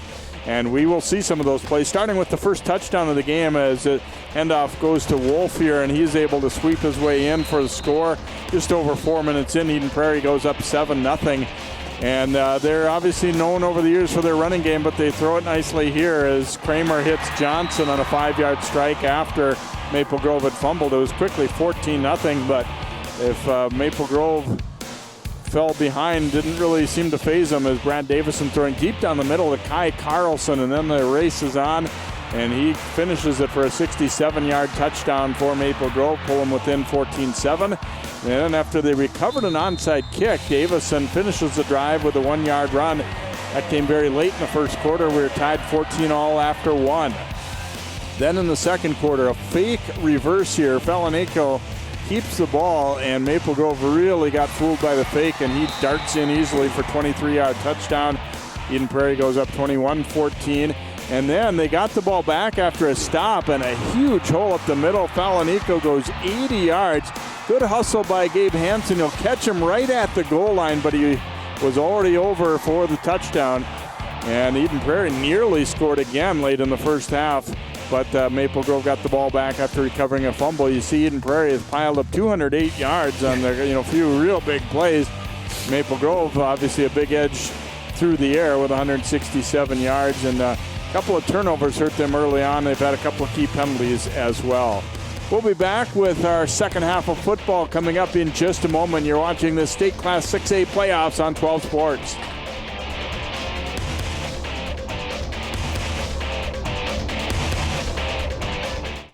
Connected community experience. It's at the core of what we do and it's what we deliver. Keep watching for a new way to think about and experience Channel 12 and Northwest Community Television.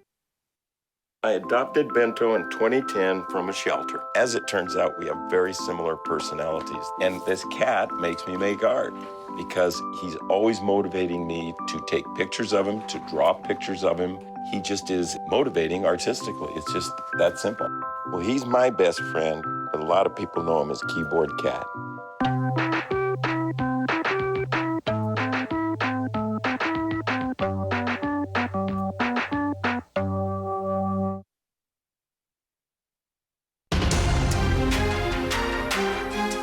Eden Prairie leading Maple Grove 28-14. Allie caught up with Coach Lombardi from the Crimson.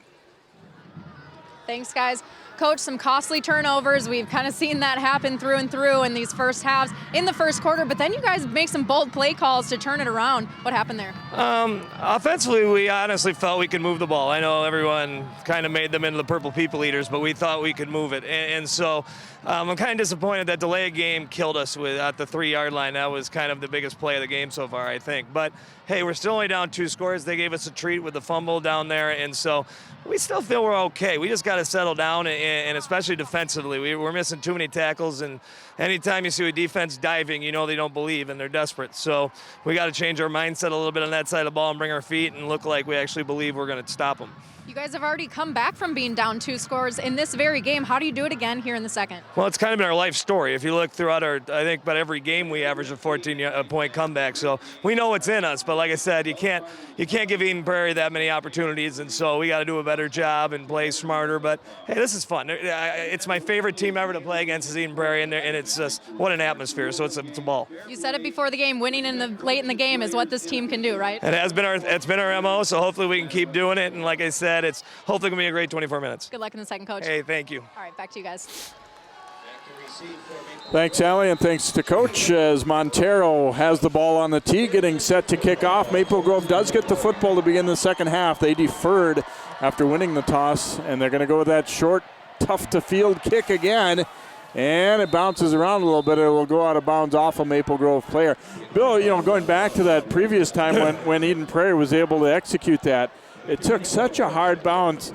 There's no coach that would watch the film and say, I can't believe you didn't field that ball, the one that wildly hopped up into his mask. I mean, it was just well executed. It's just one of those things that happens, which is why you kick the ball off like that, and because the unexpected can happen. Crimson football at their 27-yard line. Davison was 8 out of 11 through the air for the first half. And 167 yards.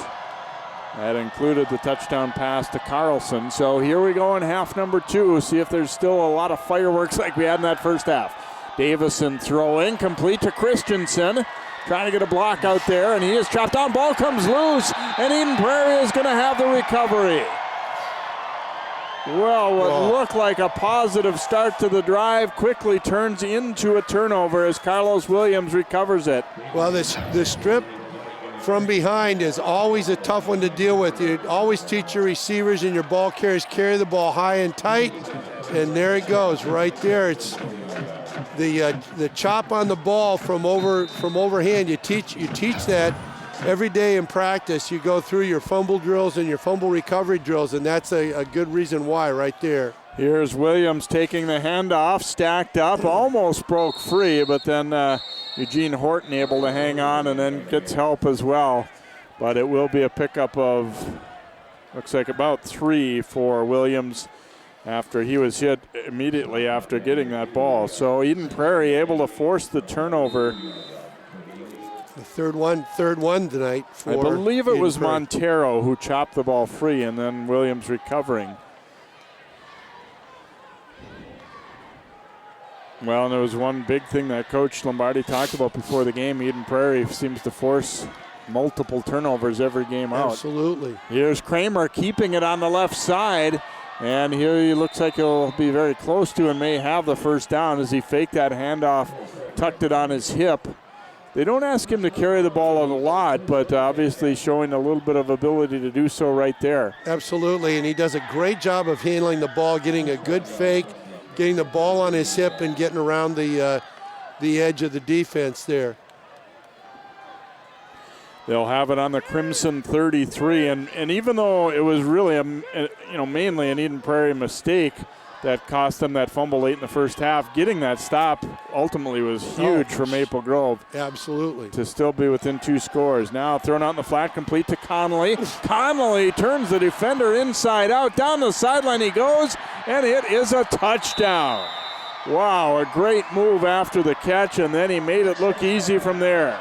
Boy, he broke somebody's ankles on that first move right after they caught the ball. And the third turnover turned into a touchdown for Eden Prairie. This is what we've talked about in the pregame. We talked about it and talked about it the whole game, is that you cannot turn the ball over to Eden Prairie, and they get touchdowns off of turnovers. Extra point booted through by Montero, so Eden Prairie didn't get the score late in the first half, but they quickly get a turnover and get a touchdown here to begin the second.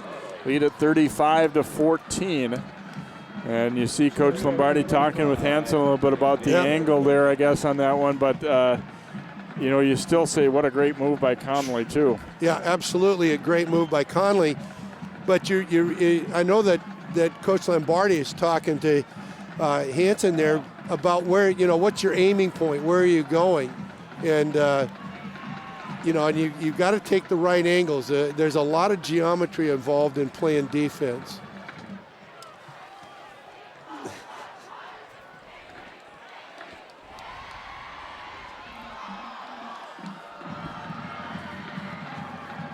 How horrible is it when you get your kickoff team out there and Bud Grant is telling the guys what to do?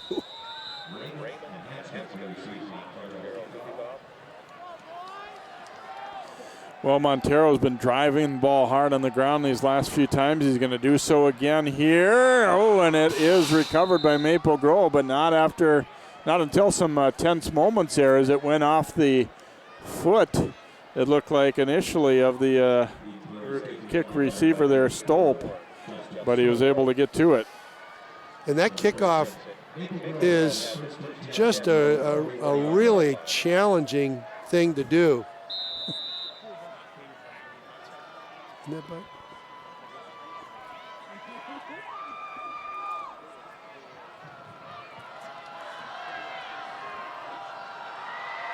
So Crimson football on the 41-yard line. They've moved the ball well, barring the turnovers, but obviously that's a big if. There's Davison throwing, and Christensen unable to make a diving catch. They wouldn't have had much there anyways. Davison was under some pressure and eluded it, got the throw out, but it's incomplete.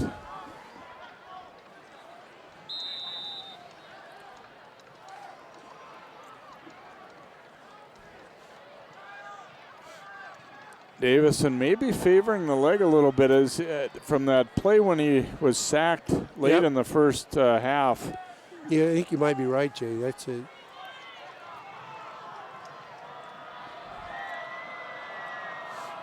So a 2nd down and 10.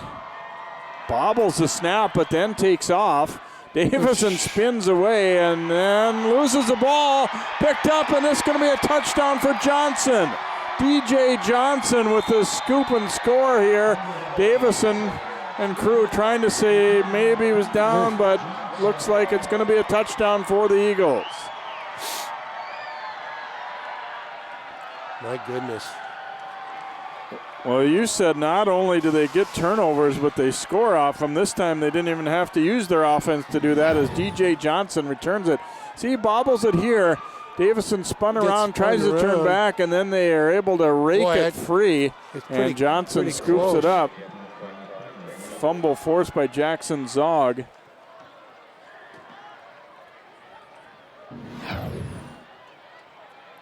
Montero on to attempt the extra point. That one coming only 24 seconds after their last touchdown. And he hooks it, but it still went through. It looks like, yes. Kick is good, and so with 10:27 to go in the third quarter, it becomes 42-14 Eagles. Boy, when the wheels come off the cart, they come off pretty hard, don't they? Boy, I'll say. Man. Looked like the Crimson were still in a relatively good spot, and all of a sudden, look what happened. The first play of the half is a 15-yard pass play, and they're getting good field position. They're moving the ball on one play, and then all of a sudden, boom, it's gone. It's changed the other direction, gone 14 points in a heartbeat. Would you say 24 seconds of clock time? That's very, very hard to recover. And now you're getting to the point where even in the middle of the third quarter now, not even the middle of the third quarter, how many possessions are you going to have the rest of the game in order to try to score? See if Montero will stick with the plan and drive this ball hard low on the ground.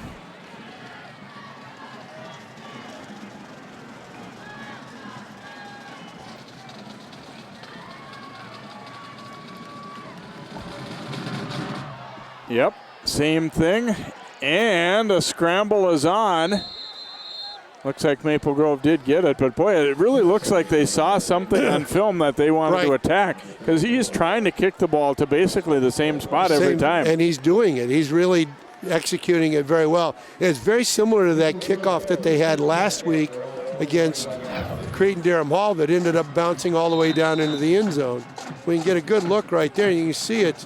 The ball goes only about 15 yards, but it's going way wide in the field, and the far left kickoff guys have a lot of time to get down there and get after it.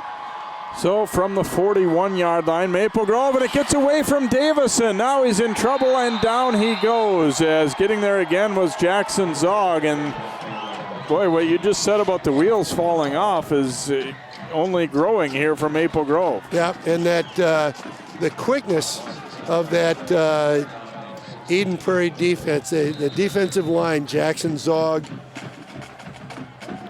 Jermaine Johnson, and that group, boy, they get off the ball in a heartbeat.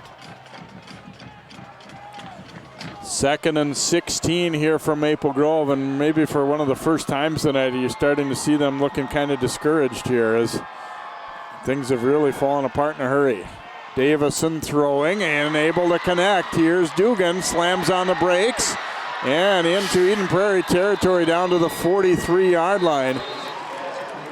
Well, no discouragement right there. Big gainer for the Crimson, and they're back in business. Well executed pass, crossing route. Dugan catches it. Boy, makes a great move right there to get rid of Zog. But watch at the end of the play, every single tackle, Eden Prairie guys are wrestling at the ball, chopping at the ball, trying to knock the ball loose. From the 43 now, VP. Davison had time, now it breaks down, throws it out, complete to Dugan again, and this time he's not going to be able to escape Antonio Montero, and it will be basically no gain, or perhaps even a short loss on the play. Yeah, it looked like it was going to actually be a nice play, but Montero covers a lot of ground very quickly. Not just a good kicker. Nope. So 2nd and 10 officially, they'll call it there after that nice stop.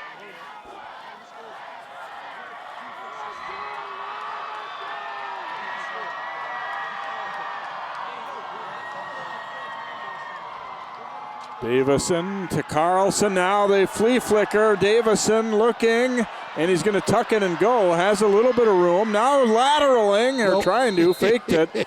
They got a touchdown on a play like that against Eden Prairie the first time when he was being dragged down and pitched it to Hanscom. Yeah. And Davison, that one was a lot of trickery. It didn't result in a whole lot, but they do get some positive yards. Watch Davison right there. Oh, I'm going to throw it. No, I'm not. If he'd have flipped it, he would have flipped it right to DJ Johnson. 3rd and 4 now for Maple Grove. Suddenly find themselves down 42-14 after they're down by 14 at halftime. Davison throwing wide open as Hanscom, and he's tackled immediately, but he'll still have enough for the first down to around the 32.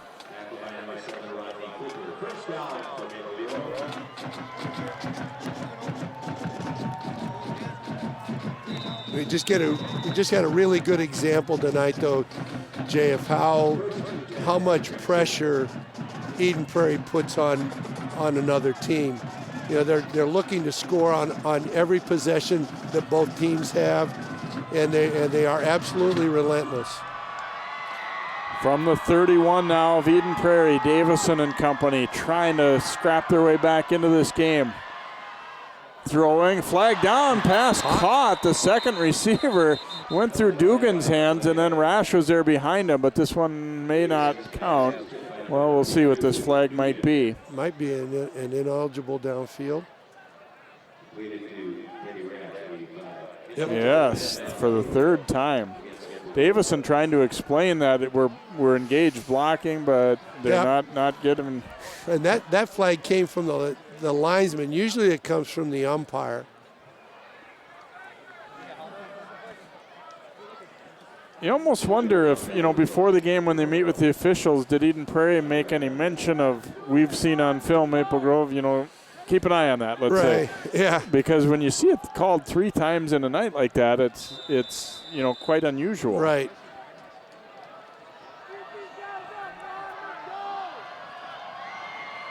So it'll be 1st and 15 now from the 36 for Maple Grove.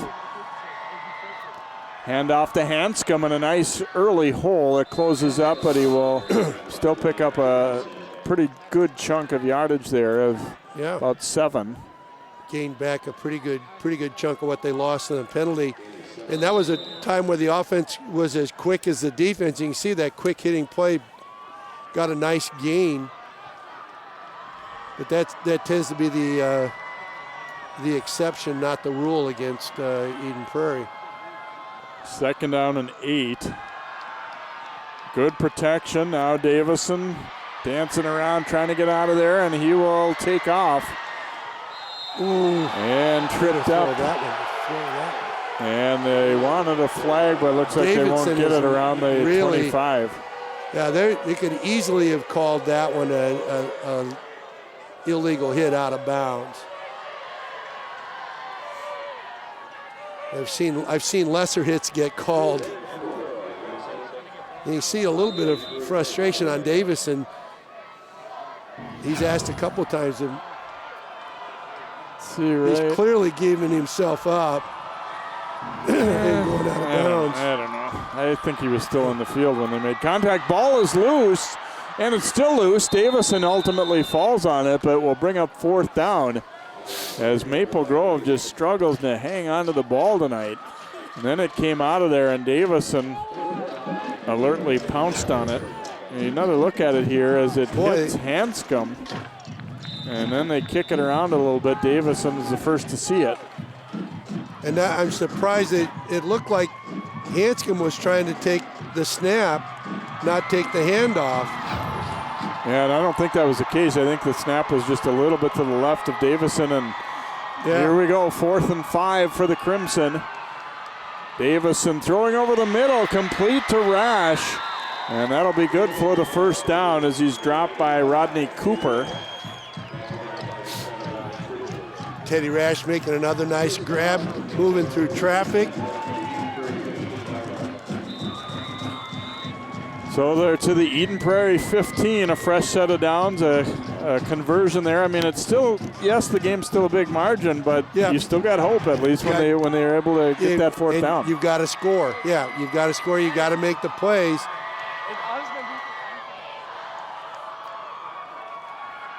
Davison again getting pretty good protection. Now it breaks down. He's hit and he fires and incomplete as he tried to go to Christensen. I don't know how he was still standing after taking that first hit there. And now Davison is definitely limping as he comes over to the bench. Yeah, he's taken a couple of pretty good wraps tonight, and you can see moves. He's just trying to buy some time. Does a great job. You can see the strength at 6'4", 220 pounds that Brad Davison has. He's very, very hard to bring down. Davison on the move here and brought down around the 10-yard line, so it's going to leave him about 5 yards to get.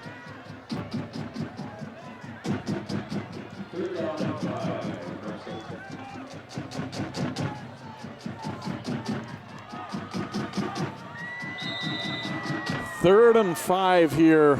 Maple Grove trying their best to stay in this one, down 42-14. Really a must-score drive here. Absolutely. You got to stay in it. We're 4 minutes to go in the quarter.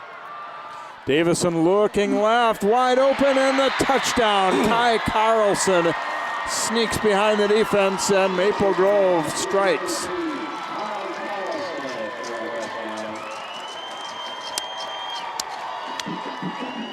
That's the play they needed right at the end of the first half when they didn't get that one.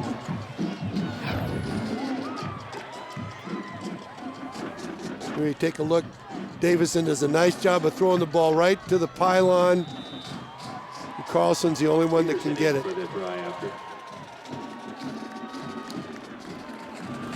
Extra point try by Peterson is up and good, and so with 4:20 to go here in the 3rd quarter, it is 42-21 now, Eden Prairie.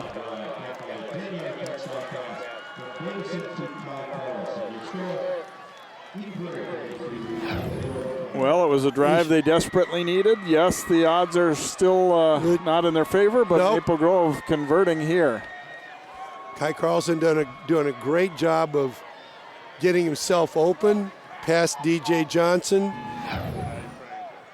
And Brad Davison doing a really nice job of touching that ball in there. A couple of big plays. Another big 4th down play that Teddy Rash caught the pass on. So there was a lot of good things in that sequence by Maple Grove. But they really have got to tighten their defense up now. Their defense has been off the field now for a few minutes. They should be able to fire up and get after things here. Peterson with the kick. We'll see if they're going to boot it deep here. DJ Johnson over on the 14-yard line to grab it, and well covered, but he breaks one tackle and is wrapped up and dragged down about the 26-yard line.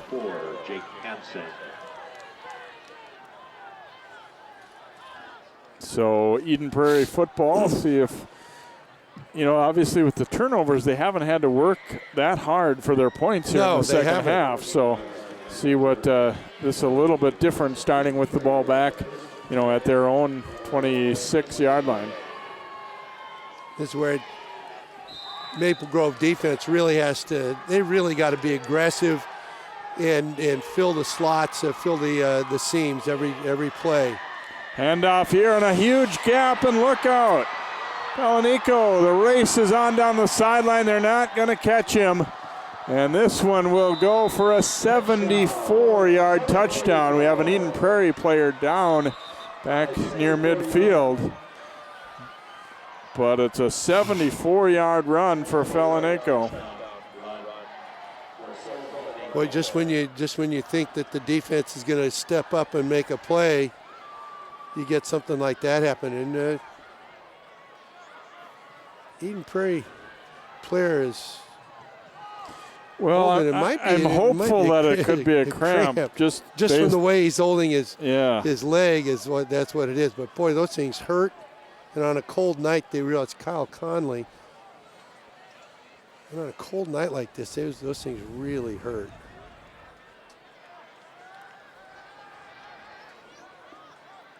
Pelanico going well over 200 yards. Well, you look at his last 4 carries, 23, 82, 27, 74.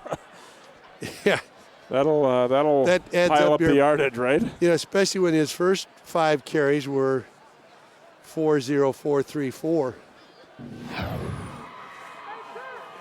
He gets a great block at the point of attack, breaks through and just outruns everybody else on the field.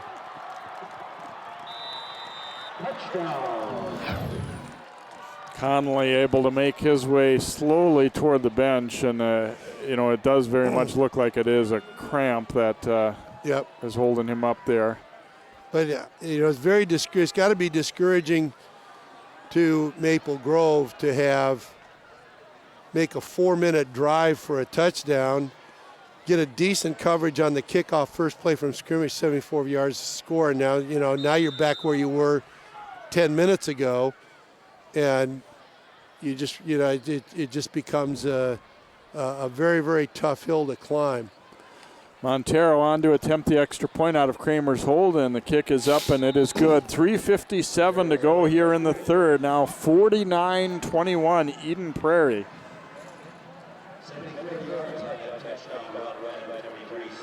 Well, and too, if you're Maple Grove, I mean, defensively they've given up so many big plays, but offensively they've given up the ball so many times that there's a little blame to go around, I guess, if you'd say. Yeah, you've got the turnovers on the one hand and the big plays on the other, and again, that's what Eden Prairie brings to the table. It's that constant pressure that every single play you've got to play.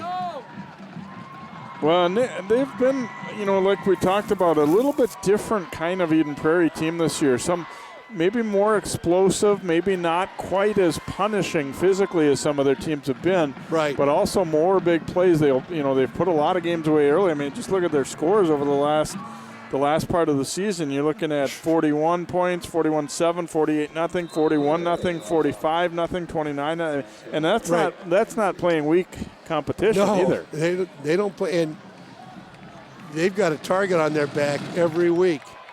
Well, look at this. They decided to boot it deep this time, and Maple Grove, not surprisingly, wasn't ready for it. It goes into the end zone for a touchback. So Maple Grove will get the football back here.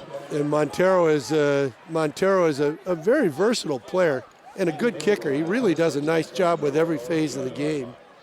Well, and you just get the feeling based on watching that this is a program and a team like all of the better ones that concentrate on little things, including special teams too. Absolutely. It isn't just here's the tee, go kick it off every time. They have certain coverages in mind. Where are we going to kick the ball? How are we going to cover it? And why are we going to do that? Yeah, absolutely. So Crimson football again on the 20. Big hill to climb again at 28 points. Davison, great protection he has all day. Now looking, steps up, throws on the run, complete to Carlson, and he's knocked out of bounds near the 40. We have another Eden Prairie player down on the field.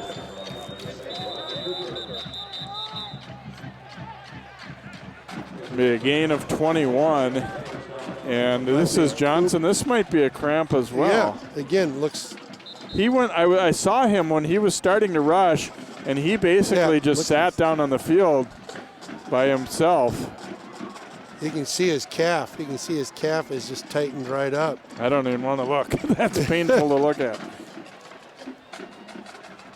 And looks like Hanson from Maple Grove is getting attended to as well on the Crimson sideline. Yeah, they've had a couple of guys I've seen. The trainers stretching a couple of Maple Grove guys for cramps as well. And really, there's not much you can. There's really nothing you can do for a cramp. It's just got to work itself out. And the tough part is they hurt like the dickens. Yeah, you generally associate that with hot weather, but obviously it's not. Not always the case. And I think on a night like tonight too, you probably don't think about needing to keep hydrated. Because it's so cold, you don't, it's just not as natural absolutely. as when you were out in warm weather.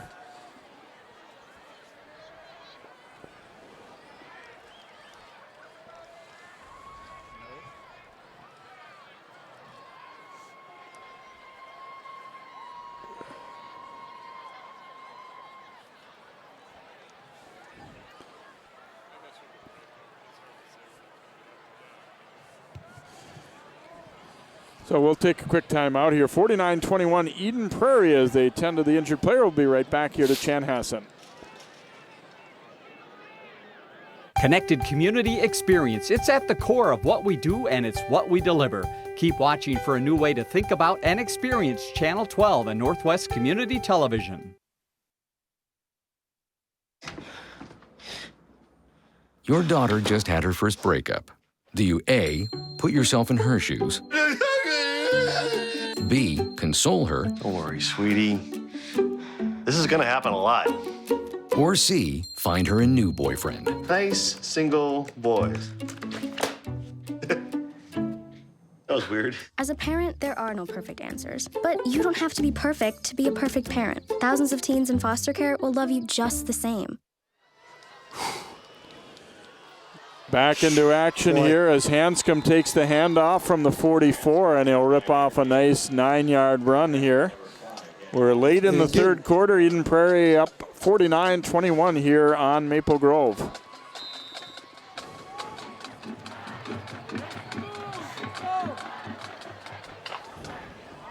There's really not much we can really say about how complete a team Eden Prairie really is.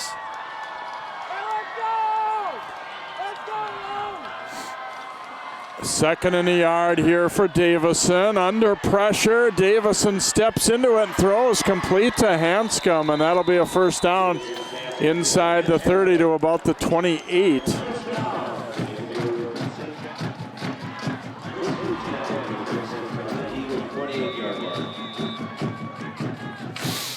So first down here, under 3 minutes to go now in this third quarter, and they're at the 28 of Eden Prairie.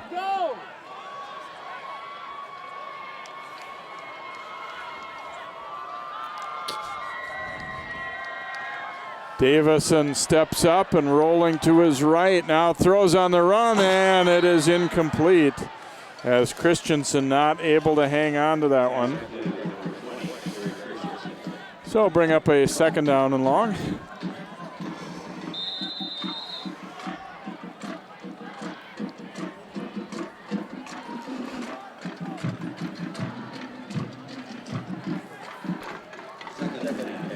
Let's go down now to Allie. Has some an update on maybe some of the cramping issues that are going on tonight.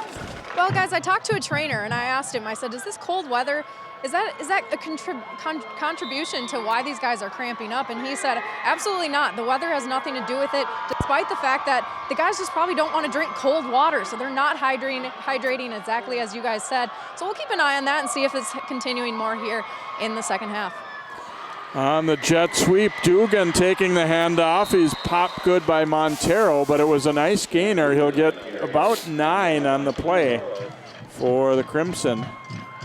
And Bill, obviously, artificial turf is here to stay, but I feel like that has a little bit to do with, not quite as soft on the legs, I think it does take a little bit of a fatigue on the legs, and I think that the hydration thing, you don't want to ignore it, and you certainly can't on a night like tonight.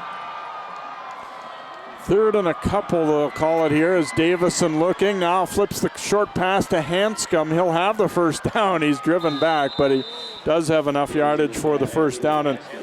And besides the fact that, you don't want to, you're talking about the cold and drinking too, and right. I think it magnifies thinking about, you don't want to be out there needing to use the bathroom on a cold night. I mean, honestly, that's true.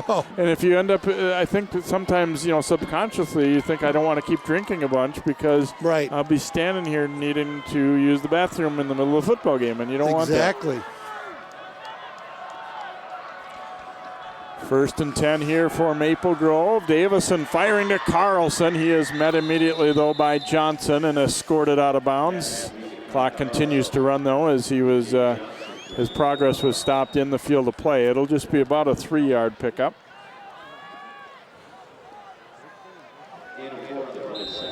Johnson's obviously had some big plays in tonight's contest, including that fumble return for a touchdown. And he's just a sophomore.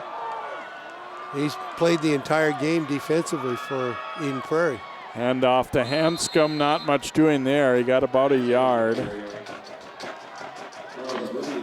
Going to bring up a third down and about 6 for Maple Grove here as we've ticked down to under 40 seconds to go now here in this third quarter. Been another eventful quarter. Eden Prairie scored 3 touchdowns in the quarter. Maple Grove scored 1.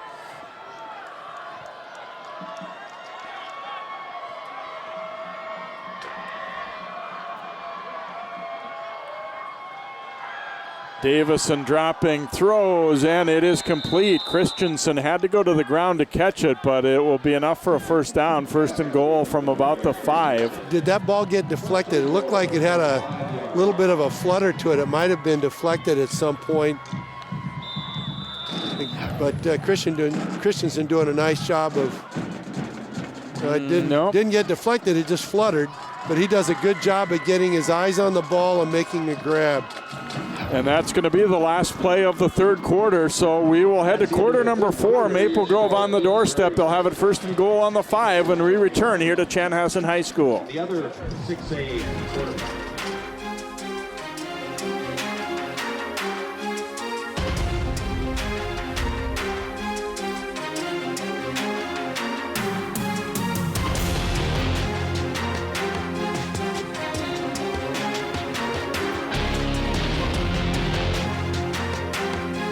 Connected community experience. It's at the core of what we do and it's what we deliver. Keep watching for a new way to think about and experience Channel 12 and Northwest Community Television.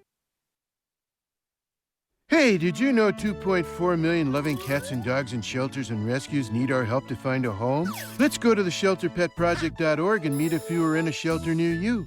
Harlow, oh, she's one great listener who loves to hear all your stories. My kind of cat. Cerulo is a sweet, goofy boy who's eager to please. Sounds just like another dog I know. So go to the shelterpetproject.org, search your local shelters and rescues, and go for a cuddle with your next best friend. Adopt.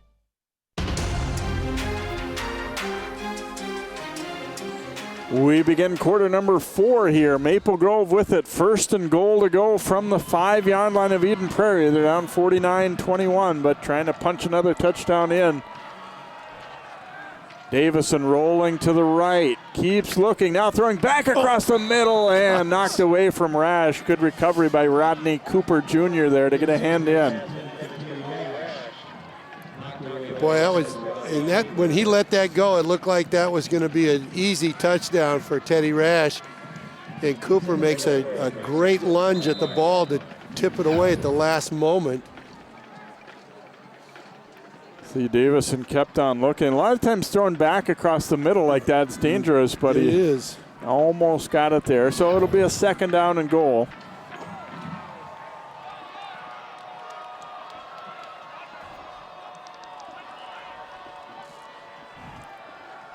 Davison looking out to the right. Fires, it is intercepted. Kyle Conley getting a block here. Conley cuts it back. Trying to run away from the tackler, and he will. It's a touchdown. Oh, my goodness. Eden Prairie continues to make huge plays. That 99-yard interception. There is a flag down, though. Yep, we have a on the flag return. On the 30. So this one may not count here the way it looks. That might be just about the longest defensive play in Minnesota in a long time, if the flag is... I got to believe it's on the block on the way back. Oh, on sportsmanlike conduct, the touchdown will count. So after the touchdown, they're calling it on the PA a 100-yard return for Conley. Another look. We'll see where he is when he grabs this one. Oh, yeah, that's all of 100, yes. Conley going 100 yards with this interception return. Davison was the only guy that had a chance, but they're getting back to block him. Yeah, you see, that's a legal block there, definitely. Yep. Or, excuse me, that was Hanscom, not Davison. And then he was able to run away there and into the end zone. And keep in mind, Conley's the guy one of the guys who was down with cramps not long ago. Exactly. I'm not sure quite what the unsportsmanlike was, because it was dropped at the 30. Yeah, there might have been something that went on between a couple of the players after Ryan Hanscom was blocked. Yeah, that's what I was thinking. Maybe somebody said something because it didn't. Said something or taunted or something like that. Right, and it came over near the Maple Grove bench, so it wasn't really like a bench celebration thing or anything. No. Jeez, how many times do you see a 100-yard play? I mean, let alone a pass interception. Poor Maple Grove. They got to be feeling like they're snake bit tonight because every turnover has resulted in a touchdown. For high snap, but Montero is able to boot it through. So he has gone a mere 8 for 8 on extra points here. Make it 56-21 Eagles. That's the second time that Maple Grove has moved the ball all the way down to the goal line of Eden Prairie and come away with no points. And now Eden Prairie comes away with 7 going the other direction after their defense was riddled. Well, you just look at some of the big plays they've had. I mean, obviously, they've had a fumble return for over 30 yards for a touchdown, the 100-yard interception return, but then offensively, Falanenko's at a 74-yard run for a touchdown, an 80-yard run for a touchdown. I mean, it's just tough to match that you just if you're can't, the other team. Yeah, you can't. And it's like you've got to get the breaks, but, you know, good teams make their own breaks too, you know, and scoring on every turnover is just amazing. So the penalty enforced on the kickoff, so they will have to kick off from their 25-yard line. Wouldn't be surprised to see him drive the ball over here towards the Maple Grove bench again, though. Although this time he'll probably just take it deep. Montero is going to kick it long this time. Raymond comes up, fields it on the run at the 27. And he'll just get what he can out near the 45. So Crimson get the football back, but obviously facing a monumental deficit here.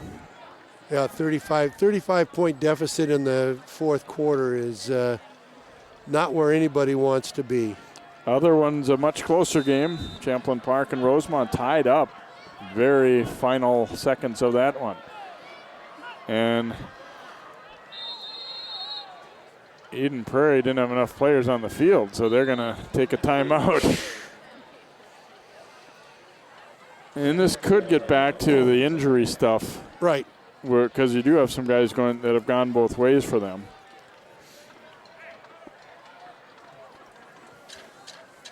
So Maple Grove on the 44-yard line here. Obviously kind of a nightmare-type night in a lot of ways for them. You know, coming into this one, they were, you know, somewhat confident. Obviously, a lot of teams think they can beat Eden Prairie, but do they really do it? Right.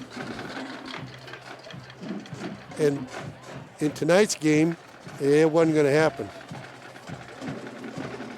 It didn't look good for Maple Grove right from the beginning, but they tied it at 14, and it really felt like they were back into the game. And boy, when the bottom fell out, the whole bottom fell out. And you know, to a certain extent, you say, well, we made mistakes that led to turnovers, but it's also some great plays by the defense that causes those. Yes, an awful lot of pressure by this Eden Prairie defense. Here's the rush coming. Davison gets rid of it, and it's intercepted by DJ Johnson. Upfield he comes, and a flag flies as he gets into Maple Grove territory. And Brad Davison got ripped by a blitzing linebacker that time, and probably that caused that ball to go up in the air a little bit more than he wanted it to. Get an illegal block call against the Eagles, so the interception will stand. It will be Eden Prairie football. Watch Davison really takes a shot and that ball floats. And DJ Johnson really went after it. Boy, for a sophomore defensive back, not the biggest guy either. He's only 5'8", 145 pounds. And he really, really goes after the ball hard.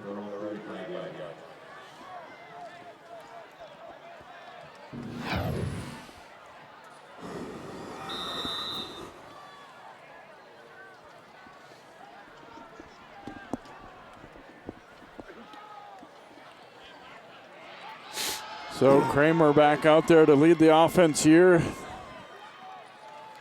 And they'll look to pound it on the ground, and breaking a tackle there was Green and dragging tacklers with him out just over midfield.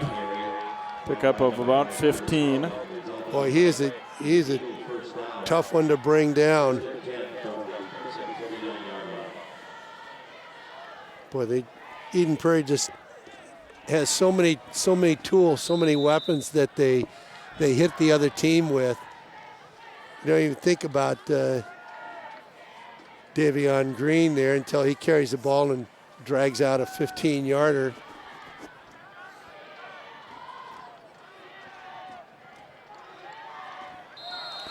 And Maple Grove jumping into the neutral zone. That'll be a penalty against the Crimson. Boy, when it gets bad, doesn't it?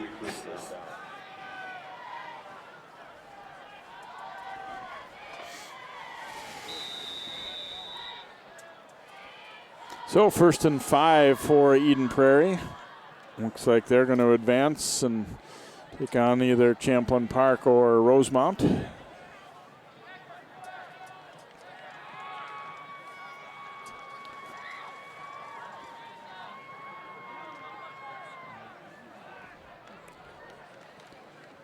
First down handoff here, and a little shy of the first down, looks like, as Graham Teal takes the handoff. Leave him with 3rd and a couple, or excuse me, 2nd and a couple after that penalty.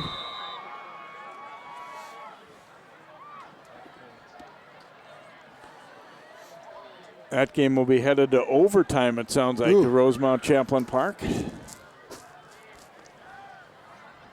That would be interesting. Champlain Park is really kind of the dark horse in this whole tournament right now. Yeah, they've had a good season, but I don't know that for most of the year they have been really looked at as an elite club. But right. Obviously they're playing like it down the stretch. And they were the only in the tournament here. They were the only one that wasn't a 1 or a 2 seed that's playing in the final grouping here.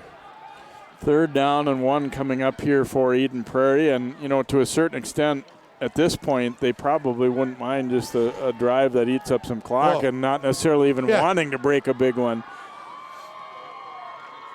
And they get the first down with ease as Carlos Williams follows that right side of the offensive line. Maple Grove defense at this point kind of worn down too. I don't think there's much doubt about that. No, and I don't think there's not a whole lot of fight left in that crowd right now. So 1st and 10 here for the Eagles at the 36 of Maple Grove.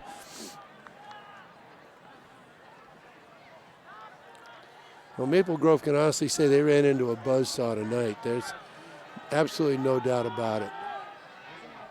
Eden Prairie's playing about as well as anybody can at this point in the season. Hole on the left side and a decent gainer there. Kitterman on the stop as Teal picks up about 7.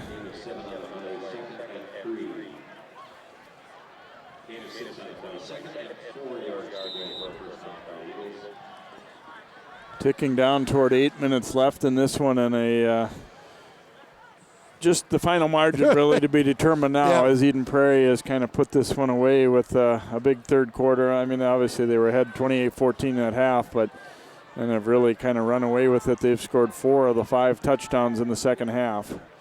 Handoff here to Teal. He's running with both arms around the football and picks up the first down with ease there. Not going to give it up. Tackled by Ashby. Another first down for the Prairies. 1st and 10. So they'll have it on the 20 of Maple Grove, 1st and 10. I think Eden Prairie would be very happy to have take 7 minutes to go the final 20 yards here.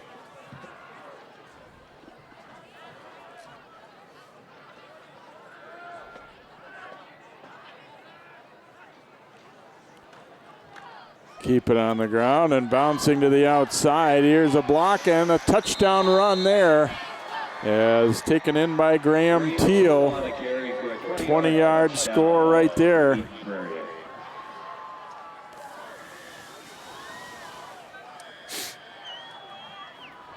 And that might be the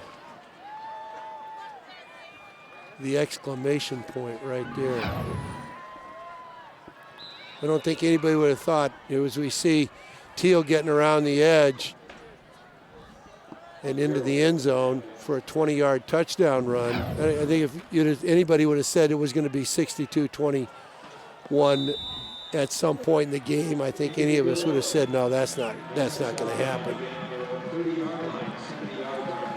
So Eden Prairie goes up 63-21. It's a cold night here. You have to give some credit to the fans who are still here, although we're seeing quite a few of them make their way toward the exit now, obviously. And Eden Prairie going to be into the semifinal round. Yep. They'll go to U.S. Bank Stadium next week.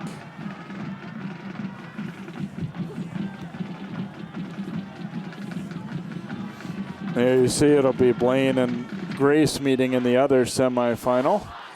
And Grace got challenged pretty good at Blaine. Obviously Totino's undefeated, but only a 7-point win, so that should be a pretty good matchup. And then Eden Prairie, boy, I don't know. They're going to be tough they're going to be a tough out, let's put it that way, for whoever they get next week. And they feel like they have some redemption together because it's been an entire 2 seasons since they won a championship. And I think these seniors want to make a statement. Kept on the ground, this time fielded without too much difficulty, and a nice job keeping his footing there, Ben Paschke. And he is out close to midfield. He'll be out at about the 47-yard line.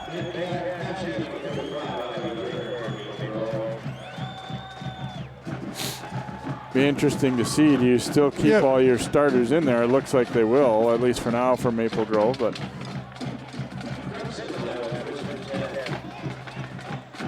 whereas Eden Prairie has got their second unit defense ready to go.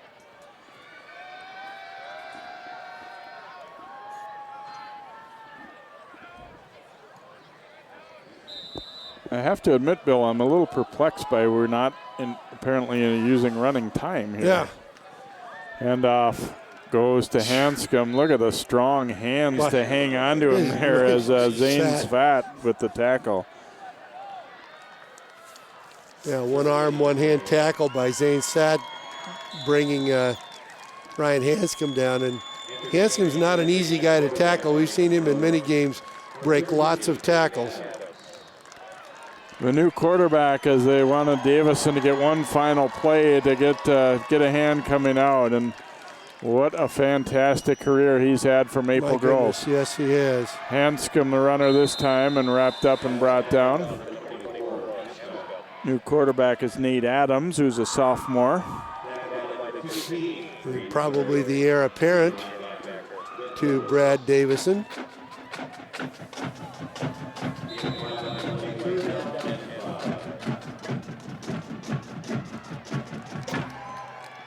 Be a 3rd and 5 coming up here for the Crimson.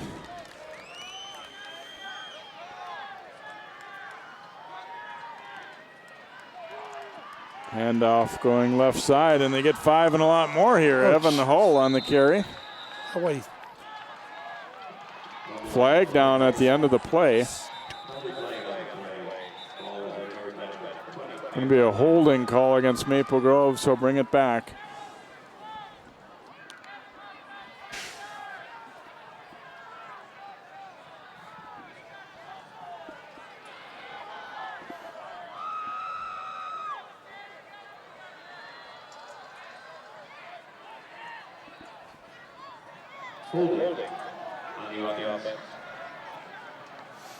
So replay first down. They hold can't. Let's see where the flag came back right around the line of scrimmage, it looks like. Yeah.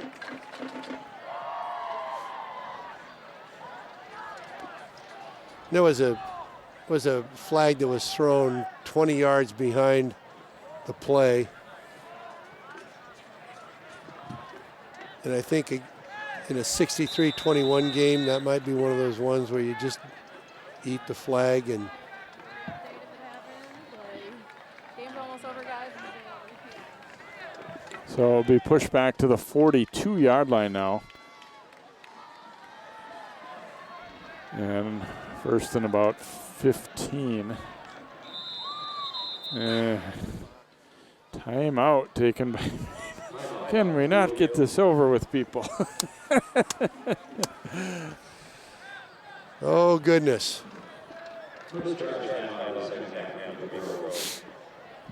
Yeah, want to make sure.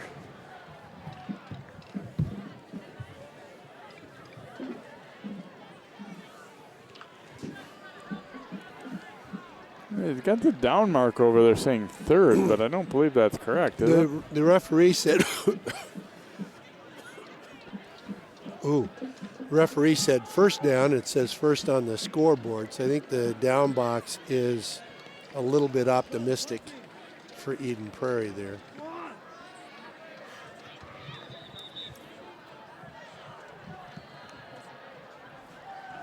Unless the rest of us are wrong and it really is third down.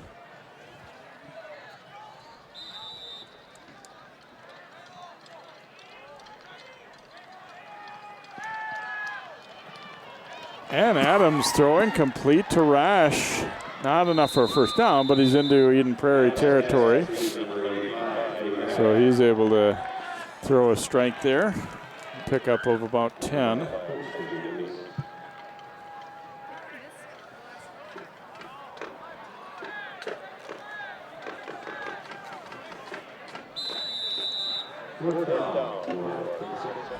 Apparently it is. Yeah. Fourth down.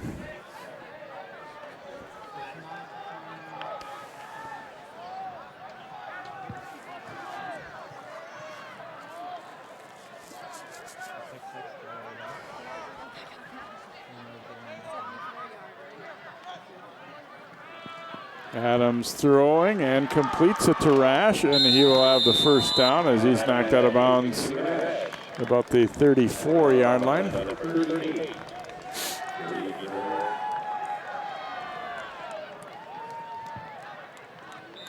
It's a first down for Maple Grove.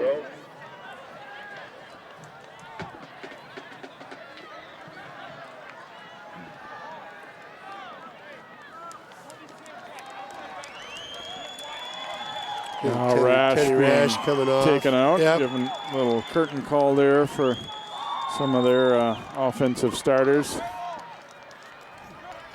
Making a nice reception. Hand off to Hull, and he is brought down as getting to him initially there for the Eagles. Look like Quinton Matsai. And Champlain Park wins in OT against Rosemount, so they will play Eden Prairie in the semifinals.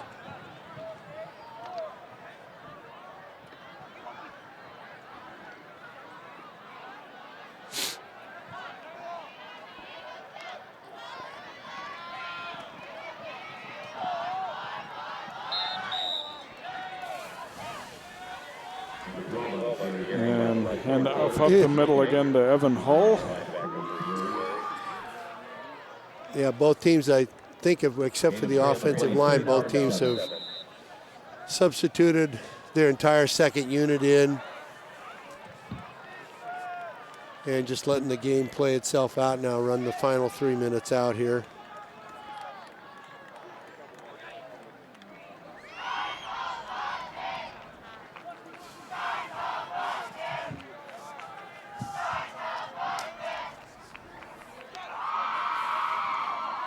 Adams looking to throw, and a reach for it, but incomplete. Good effort there, but Liam Arbeiter not able to bring that one in.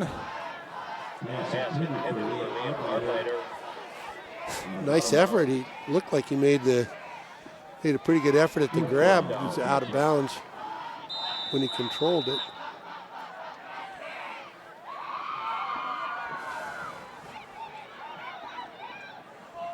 So 4th and 7 coming up here for Maple Grove.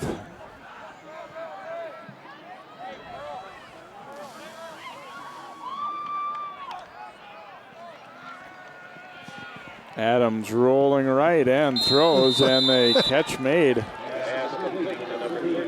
Nice job hustling back to get to that one, and Jake Capsula with the catch.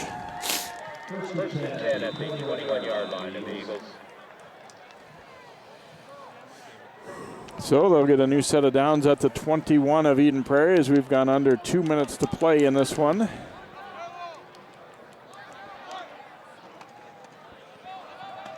Big hole up the middle for Hull. Oh, and a huge collision at the end as he runs into Abdul Ibrahim there.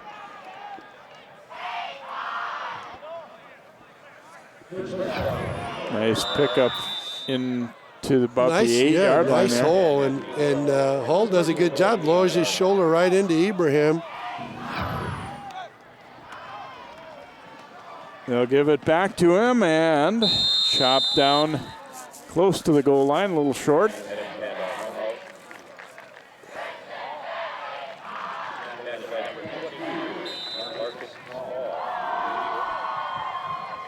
So Maple Grove at the 2, second and goal, trying to finish off a drive here. Hull, the sophomore, again, probably will be a guy that will be looked at next year quite a bit, and he is brought down short of the goal line as I believe it was Tim Stevens able to get the wrap up there for EP. Third and goal from the 3-yard line. And we're into the final half minute of the game here. Maple Grove knocking on the door. Third and goal. Hand off to Hull, and he is not going to make it. Maple Grove going to try and hurry and get one more. They're not going to be silly and call a timeout, but they are going to try and get one more play. He actually lost a bit there back to the 4. Adams throwing toward the end zone, incomplete, and that is going to bring this one to an end. Eden Prairie will head indoors to U.S. Bank Stadium. 63-21 final. The Eagles will get Champlin Park in the semis to Tino Grace in Blaine, and Blaine in the other one. And then the prep bowl after that. Well, Eden Prairie showing why they're Eden Prairie tonight, Bill. Great performance, and they take it to Maple Grove. Boy, they took it to them in spades. Like we talked about at the very beginning, the turnover margin is absolutely critical, and Eden Prairie capitalized on every single thing that they could possibly all night long. So congratulations to Maple Grove on a strong season again here as they end up in the state quarterfinals, but fall in this one, and they will end up with an 8-3 record. And Eden Prairie, as we said, getting set to play Champlin Park next week. That'll do it for tonight's telecast. For Bill Hunstock, Allie Alt, and all of our crew, I'm Jay Wilcox. Good night from Chanhassen.